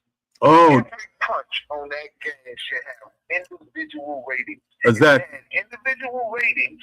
Go ahead. Yeah, this. I'm glad you brought that up. People don't realize, see, man, you know it. If there's 2 or 3 boxers that have the same rating, that don't mean they're the same boxer. They just have something like he might be fast, have more speed than the person that punch hard, or this person might punch hard. What they got is this, and I don't think you know this, but I'm gonna tell you, it's probably piss you off even more. They got left and right hand power, right? Yeah. Then they got jab, hook, uppercut. That's it. They got jab, hook, uppercut. That's it. They don't have left jab to the body rating. They don't have left jab to the head rating. They don't have stepping jab rating. They don't have lunging left hook rating. They don't have standing still left hook rating. They don't have slip hook left rating. They don't have that. They don't have check hook rating. They don't have the power left uppercut rating. Oh, so that's the disconnect. That's the disconnect. Yeah, that's the disconnect. Yeah, that's the disconnect. They're not educating anybody. The developer could just, if he doesn't have a good stepping jab to the body, he can just take the ratings down on it. He won't be effective. Yeah, makes sense. Now that you put it out like that, yeah. I've been telling them this, man, 5 years ago. Yeah, and these guys, they're like, no, such and such got a 89, and what Let me tell you what be in the back of the head, folks. Remember I told you the guy sitting in that studio, they don't know boxing? Yeah. Okay, listen to this. I'm going to imitate them what they have in their subconscious mind, which they think I don't know is there. This is what they're really saying. You just want the game to be realistic so you can win. Yup. And when you want to take advantage of people who don't really know boxing. You want the game to be so realistic that you just blow people out of the water. Man, we just trying to have fun, man. We ain't trying to do all that technical stuff, man. I don't know all that. They're not going to say that out loud. Because then that'll make them look like a weak individual. Yup. So they're not going to say that out loud, but that's exactly what they're saying. Yup. And Ash caved. Ash caved in. He said the game was going to be about being strategic. He didn't let me tell you what happened to him, bro. I'm smarter than the average bear. All right. When he was an indie company in 2020, because Will didn't get hired until 21, but he was in that job in like November, December. I think that's when he popped up in the table, like November, December of 2020. You remember, right? Yes. I know you know. Yeah. He came in November to December 2020, and in 21 he got hired. Well, this is what I predict that he said, because Ash was fighting to get not realistic, but experienced game people from the game industry. By him being in England, he didn't know that many people. So he had just got Ethan Bruins out of the university. He had just graduated. Everybody that he hired was brand new to the gaming industry. Yeah. Everybody. Yeah. So when he got his hands on Will experienced person in the gaming industry, and he asked with a contract over his 17 at the time, 17, 15 years of being in the industry. He knew all the nuances. So he hit an indie, a virgin developer with things that he didn't know. So he made him sign a contract that made him part owner. Yeah. That's why Ashby was looking around, just walking around like he lost his puppy. Yeah, because when you look on the because I was looking at the people that have trades and stockholders and stuff, there's a missing name on that list, and I'm pretty sure that's probably him. Let me tell you what, Will got more power than that. I'm gonna tell you when I pieced it out, and King Juice can confirm this. I pay attention to every word, everything. When he was, and they did the Content creator call, the Skype call. Yeah. They did the Skype call in Will's house when Fanatical was there. And Fanatical, he's so smart, but he's not that smart. He's either smart and keeping it to himself. Selective. He won't make no trouble. Yes, selective. Not selective, just he probably just want to, because we all got girlfriends, right? I rule my girl. My girl won't tell me what to do. I tell her what to do. But most guys that's with women, most women hate gamers. Yeah. Most women do, especially when you're young and you got a girlfriend. Yeah. So if he come home and say, well, baby, I'm trying to get a job in the industry. That's what's happening with Jay Shell. That's what's happening with Process. He's getting paid off it. So now the girlfriend looking at him like, okay, he getting paid off it. I can accept it. You see what I'm saying? Yeah. He ain't just sitting around wasting time. So Yeah. that's also an element in these YouTubers and these gamers' head when they get in these places. So anyways, when he, and that same thing for Fanaticals, because I think he's with a black girl, and most black girls hate gamers. But anyways, so when Will was in there, actually, I can tell the truth, and I got experience, so I can because I got experience. Yeah. Hey, Will, told my old lady, hey, Joe, you can have company these? You can have company? Nah, my old lady tripping today, man. Come back tomorrow.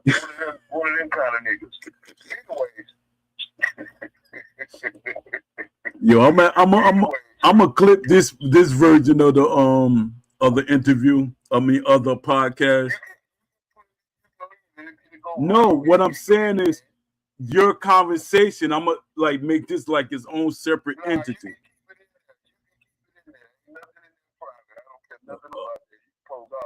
All right. You don't think I know I'm being recorded? Yeah. All right. I know. I Yeah. can tell. Yeah. I can tell. You can see I switched to my voice pad. I'm not talking how I usually talk. Yeah. Yeah. Facts. So this is how I usually talk. Yeah. So this is not a poet in beats conversation. Yeah. This is a beats and poet conversation. I know that I'm live. Anywho, so when Ash said with the group of Steel City behind him, he said, Can we show him the creator mode? And you should have, I wish King Juice had that, to show y'all that video. He had an evil demon look on his face. He said, don't show him don't show him that. Because he knew if Ash would have shown that, we would have been expecting that. So he didn't show it. That's why he didn't let us watch Fanatical and them play that game, because we would have saw it and we would have seen what he changed. Exactly. And they would have proved the point that, because he remember when he said, I don't know what the game was before I got there. What the heck are you talking about? Everybody saw that video. That's why you came. That's why he came there. Yeah, when he was sitting behind that desk writing, he was making his plan with his future with Steel City. Yup. I said, Dad, gone. He was like, yeah, let me be a part of this. But at that time, I didn't know nothing about social media. I didn't know nothing about computers. I didn't know nothing. My daughter told me. I didn't know nothing about that. Yeah. Else I would have said something. Dad, imagine But I we was saying something to my family about it. Huh? Imagine if we combine early. Oh man. It would have it'd have been over. It wouldn't have been because I would have destroyed it. Yeah. If I knew how to, upload It'd be videos, ESBC. We would have had ESBC if we got on them early. I would have destroyed it. I would have destroyed it because he's sensitive. Yeah. Yeah. He's sensitive. Yeah. It ain't no coincidence he threw that big old thing when I calmed down and I wasn't making no more videos. He was like, well, maybe something happened to him and he had a heart attack. I can do a video. Maybe I can get the. Why do you think he got the YouTubers back in his control? Because that's his power. And they don't. Why do you think I put him on a horse? And yeah. They slow, bro. And the hatred is just. And that's riding on his back. Yeah. That's exactly what it looks like. That's what one thing that we can say that I know for a fact. He started that whole movement with the content creators from EA, the game changers. So every company started taking that model. But that's one thing that he But he was the mastermind. He was the mastermind. Yeah. And smart as I was, I saw what it was. I couldn't accept it. He also took the game from Ash could be pet peeve, not pet peeve, with his golden nugget was gameplay. Yep, facts. Commentating over gameplay.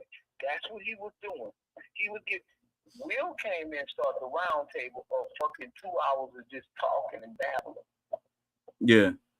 And that he kind of took from me. We're trying to make the game as good as we can. I'm twitching my neck, by the way.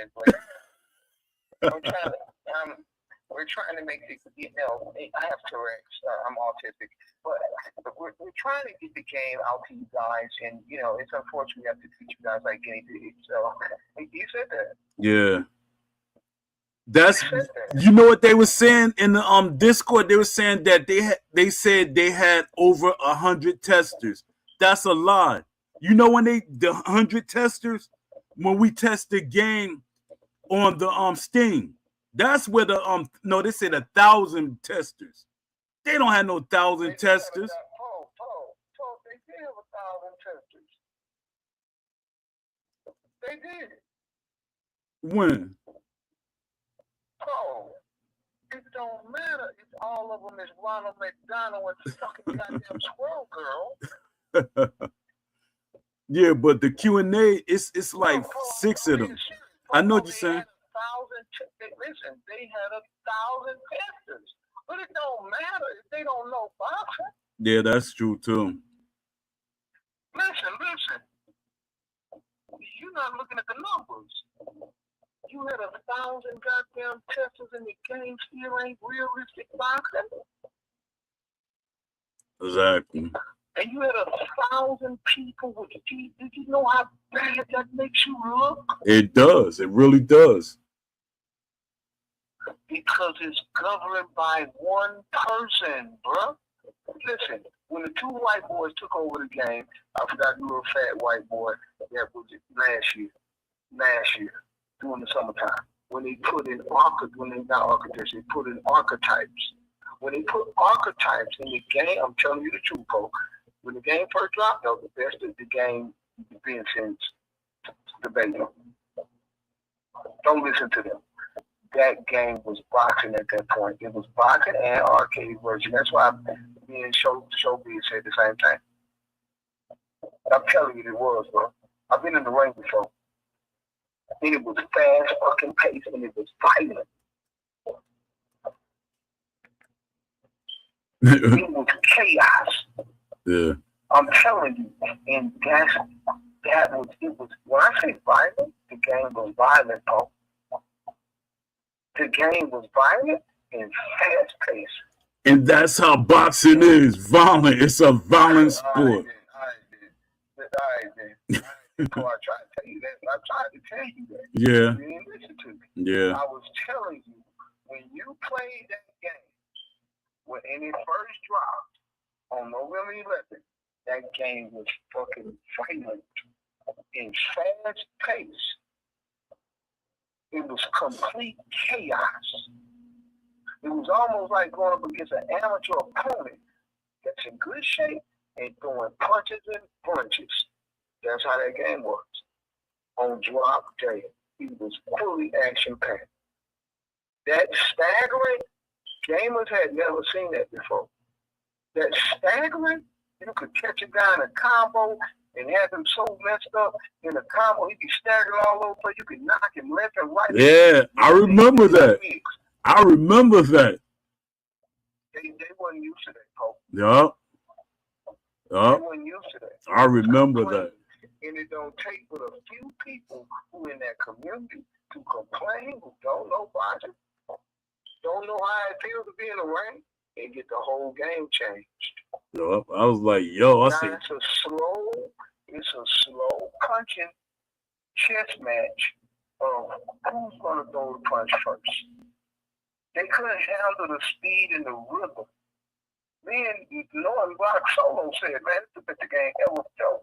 Man, I'm talking about, man, fast pace. Wasn't none of that waiting. You waited, you got slaughtered. And you could throw punch combinations real fast. Even with the low-rated fighters, you still could throw punches fast. yeah. You could throw 11 or 9 punches in a row if you wanted to. They started complaining and got it nerfed. Wilder could be beat. Wilder could be beat. Exactly. That's what I was telling people. I'm talking about on the game. Yeah, that's what I'm telling people. But you had to be skilled to beat him. Exactly. And this is what gamers don't know about unlimited stamina. If the person can punch more, it gives you more opportunities to counter. Yeah. That's what they don't understand. It's hard to beat a man that's just throwing 1 or 2 punches around. It's hard to beat him. And the computer blocking the rest of the shots that you throw. Showbiz was right. When he said that, I said, he's right. Yeah. He's right. Because that's exactly what it feels. It feels violent. He said the same exact thing I said. But you don't think Showbiz took a turn for the worse? Or he's still saying? No, I don't think Showbiz is a groveler or ass kicker. Like, none of that. He's a person who loves the sport. He knows more than the casual do. Yeah. He doesn't know more than what me and you know, but he knows more than them. You know how I know he's not an ass kicker? Why? Because he never tried to work for Steel City. Oh, he wanted to be a part of it. He wanted to be a part of it. He's been supporting boxing games way before ESPC was even thought of. Yeah, I know. About some show. Knockout. Referee in one of those video games. Yeah, it was called Hard Knock Nights. He was, Hard Nights. Yeah, he was real protective with that. So, yeah, he was already a solidified man on his own. He got his own brand. You know, he got his own brand, so he ain't need Steel City. He's bigger than all of them YouTubers. He's bigger than them, all of them. Yeah. He do interviews with real boxers. He's really passionate about the sport, but that doesn't plug up the holes of experience of trading punches in the ring. That's a whole different school, bro. Yeah. No. Evander Stewart don't even know how that. He don't know how that feels. Nope, he doesn't. He knows how to. I'm talking about the program. You know, he fought in the amateurs, though. Yeah. You know, he fought in the amateurs. Yeah. Almost forgot. And some people be sorry because they're decent boxers, but hell of a trainers. Yeah, exactly.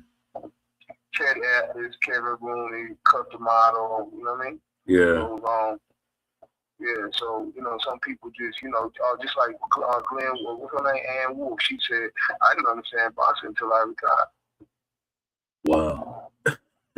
Alicia Baumgartner complained about the game too. Exactly. The only boxer. Exactly. He's the only boxer that complained about it. Yeah. All the men are cowards. Yeah. I told you. Yeah. Black men are cowards, bro. She didn't. The boxers in general, they didn't say, they not saying anything. Let me say this: is Battlefield, Call of Duty, a black person game or white people? Just be honest. I never really paid attention to it too much. Shooters are for white boys. They've been playing shooters since Doom. Doom been online with PC way before. Oh yeah, yeah, that's true. Yeah. White boys been playing Doom online. They've been playing shooters. What do? Hey, Bobby, you want to go out to the woods and shoot a fucking deer for no reason? That son of a bitch with a 30-06 from 200 yards out, buddy. I'm sure you. Or they'll take the little fake bird thing and then throw it up in the air and just they go to shooting ranges. Come on, bro, the list goes on. Yeah. That's why niggas buy Uzis, because they ain't got no aim. You don't know nothing about no nigga in the hood got a sniper rifle sitting on top of the project waiting for his victim to come. That would be a lot easier, but that takes skill. Yeah. So they just drive by and shoot up and hit you with 1,000. I got a drone, big drone, hit you with 1,000 bullets. Yeah. You ain't got no fucking aim. Yeah. So, but I gotta kind of tweak that a little bit. Okay. My brother, he was a marksman. He was he taught at firing rings. But you pulling out small percentages. I know. I had to throw that in there. But majority of them, they shooters, bro. Yeah. Then you can ignore them too. So they shooters, bro. You know, I'm from the South, so I know they shoot with the army fatigue on every weekend. They get in that green truck or their red truck. They always have a rifle in the back window of their truck, and they have it back there. They always have guns and things of that nature, and they have animals on their walls, a lot of them, where they killed and hunt. So that's what I mean. But my point is, when they love their sport, Battlefield 6 looks exactly like a war. Yeah, that's true. The battle did. All this building falling down and all this old crazy shit, and you telling me you can't make a perfect boxing match? Exactly. I'm glad. I'm glad you came on the show, because that's exactly what I said. That was the setup to the point. Exactly. That was the setup to the point, to prove the point. But guess who is the people behind the boxing? People that don't know boxing.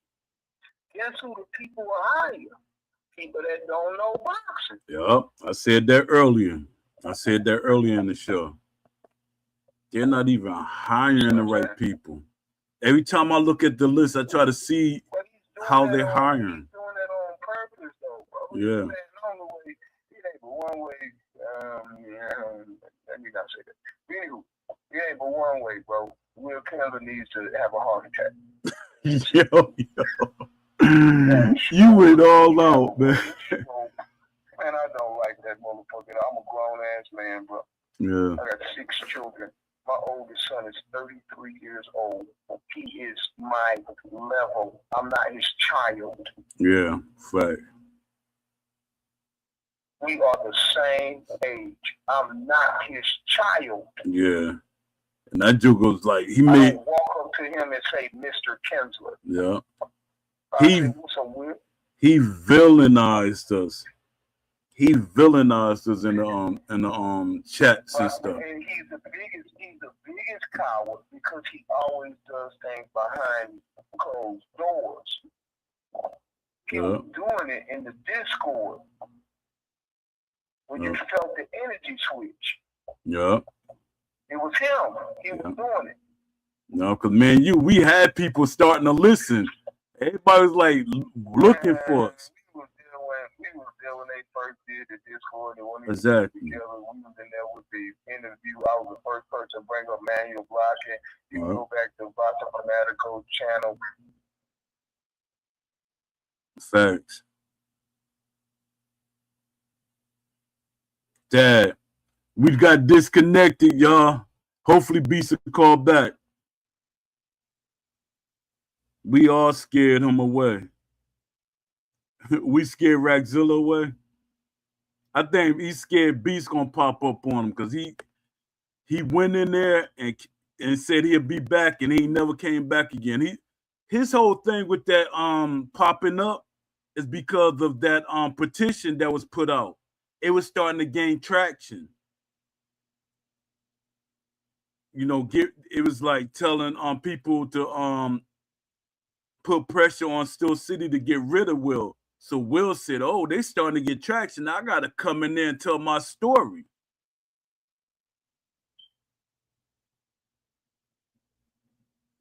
He was trying to de-villainize himself.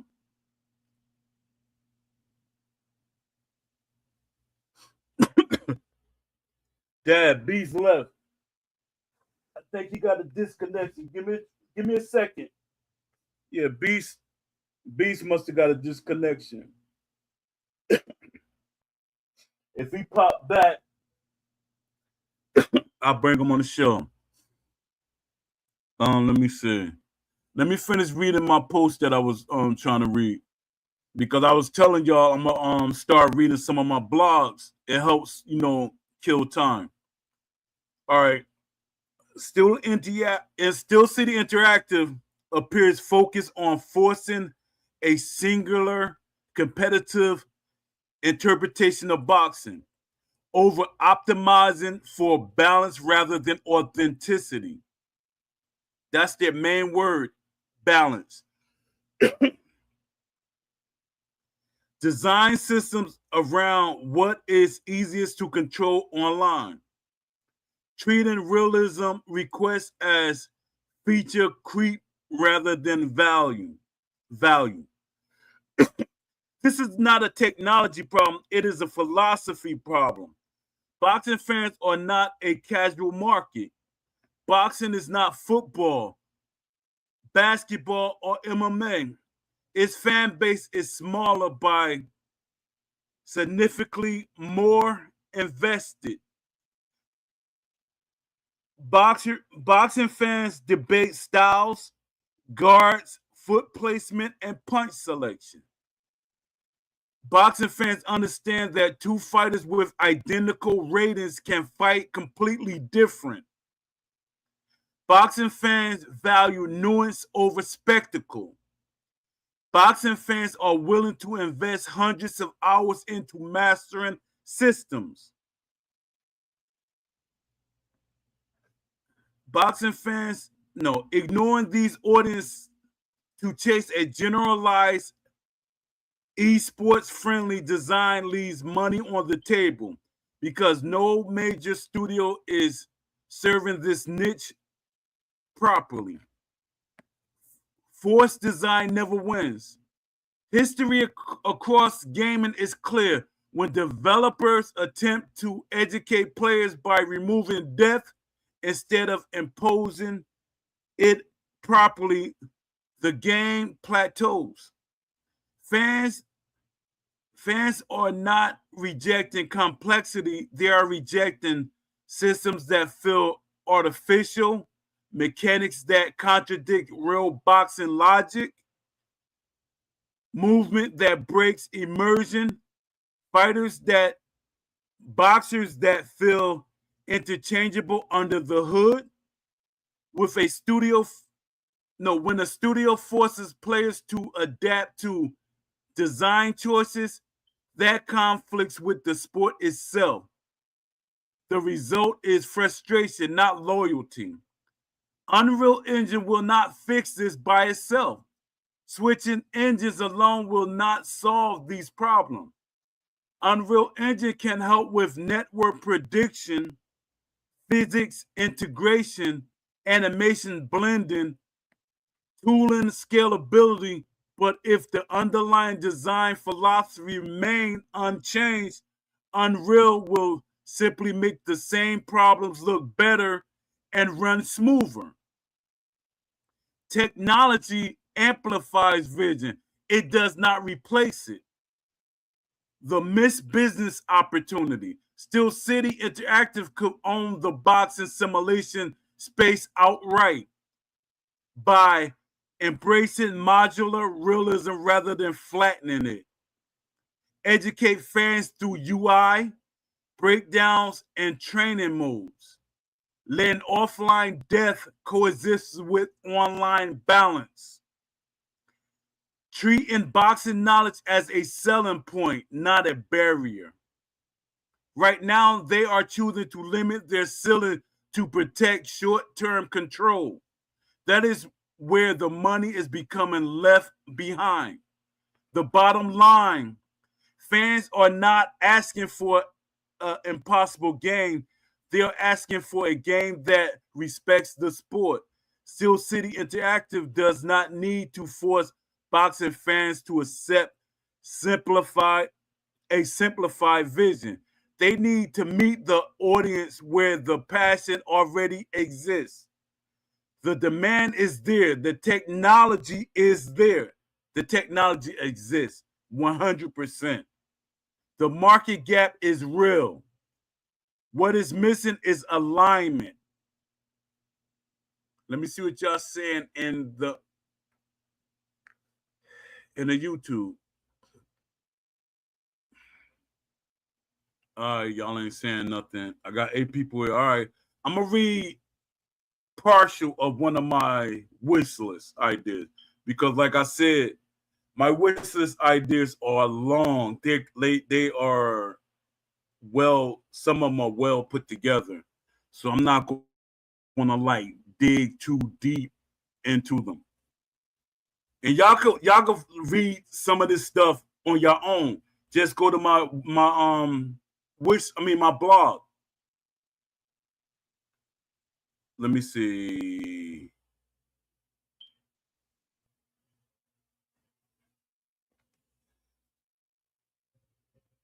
No, I don't want to read that one. Yeah, let me read this one right here. It's called the Boxing Identity System.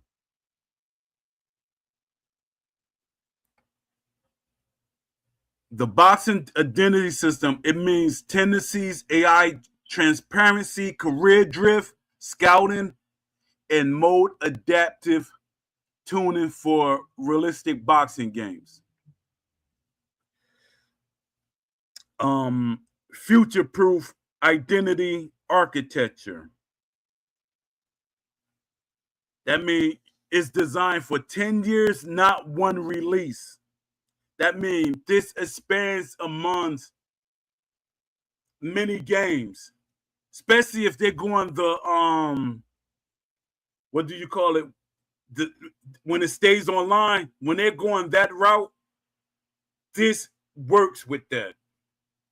All right, core ruling for future proofing: never hard code behavior, only weight decisions. Everything in the system must be data driven, be composable, be layer agnostic, be additive, not replacement based. No mechanic should assume a fixed animation set, a feature control system, a fixed AI model, a fixed. See, I don't think this was the right one to talk about because it goes deep. Because a lot of these things y'all gonna be like, what is he talking about? Because this is more towards people in the industry. This is for game developers. See, Leafy understand this post, but this is more pushed toward the language that game developers understand more. So let me pick something else that y'all can like, okay, I know what you're talking about. All right, let me go with this one. Man, the fight before the fight. How press conferences, weigh-ins, and promotions shape boxing careers. This sounds more like something that a lot of y'all will like. Press conferences, the purpose, narrative pressure, psychology warfare, and marketing build. This should be in a boxing game, especially offline. I know a lot of y'all want offline to go away, but if intelligent person know offline is very important for a game survival. Okay, the core structure, pre-fight topic pool, opponent skill critiques, belt legitimacy, past losses or controversies. This is something that it can be put in a game. Like people like Ty Grisham or the AI can talk about stuff that happened 3 or 4 fights ago or your very first fight. The AI can do that. It could use Ty Grisham voice or whoever you want voice and talk about fights that you had in the game early on. Yeah, I remember when he fought his first fight, he was struggling, but look at him now. Stuff like that. Let me see. Training camp rumors, injury, speculation, promotional politics. Topics are influenced by fighter personality traits. The boxers don't really have personalities. They use the word traits, but the boxers do not have anything that make them different, really, except for their names. Or like one person like Emmanuel Augustus. But when you really look under the hood, and you look at his fights, it's a lot of things that's missing from Emmanuel Augustus. Okay. Topics are influenced by media reputation, rivalry history, weight class politics. That will make great conversations or be great for in a game. Topics are influenced by promoter agendas. Makes great for offline modes. And if they do story modes or add these to online, it will extend the game. I'm just gonna fill y'all in a little bit because I don't want the show to go too long because we are already over 2 hours. And I appreciate the beef because I'm gonna clip that part so I could like get that part and that's like be its own section, that I could put out there. So it's a lot, Let me see. Y'all still here? It looked like Lamont looped around. Oh, yeah, Lamont said Lamont did a loop around. I thought you left. He said we all are scared. We all scared him away. Yeah. Facts. Yeah, we scared Wilkins away. Because he knew like even when he was in there and I was there, he knew I was doing the build up to like putting him on the spot. And my thing is, if I'm lying, Will come on the show and debunk what I'm saying. Because, a lot of people always think that Poe just saying that because Will is not saying anything or Will telling them his perspective behind the scenes. But, yeah, I appreciate y'all. Leafy, you got in here late, but I know you probably was working on your game. I appreciate you, Lamont Davis, for looping around because I thought you left. But, I appreciate y'all. We like way over the 2-hour mark.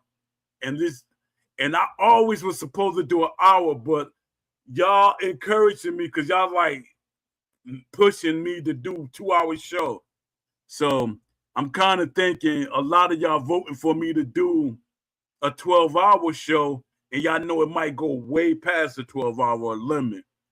But until the next show, salute. I appreciate y'all. Love and everything. Until the next show. Peace.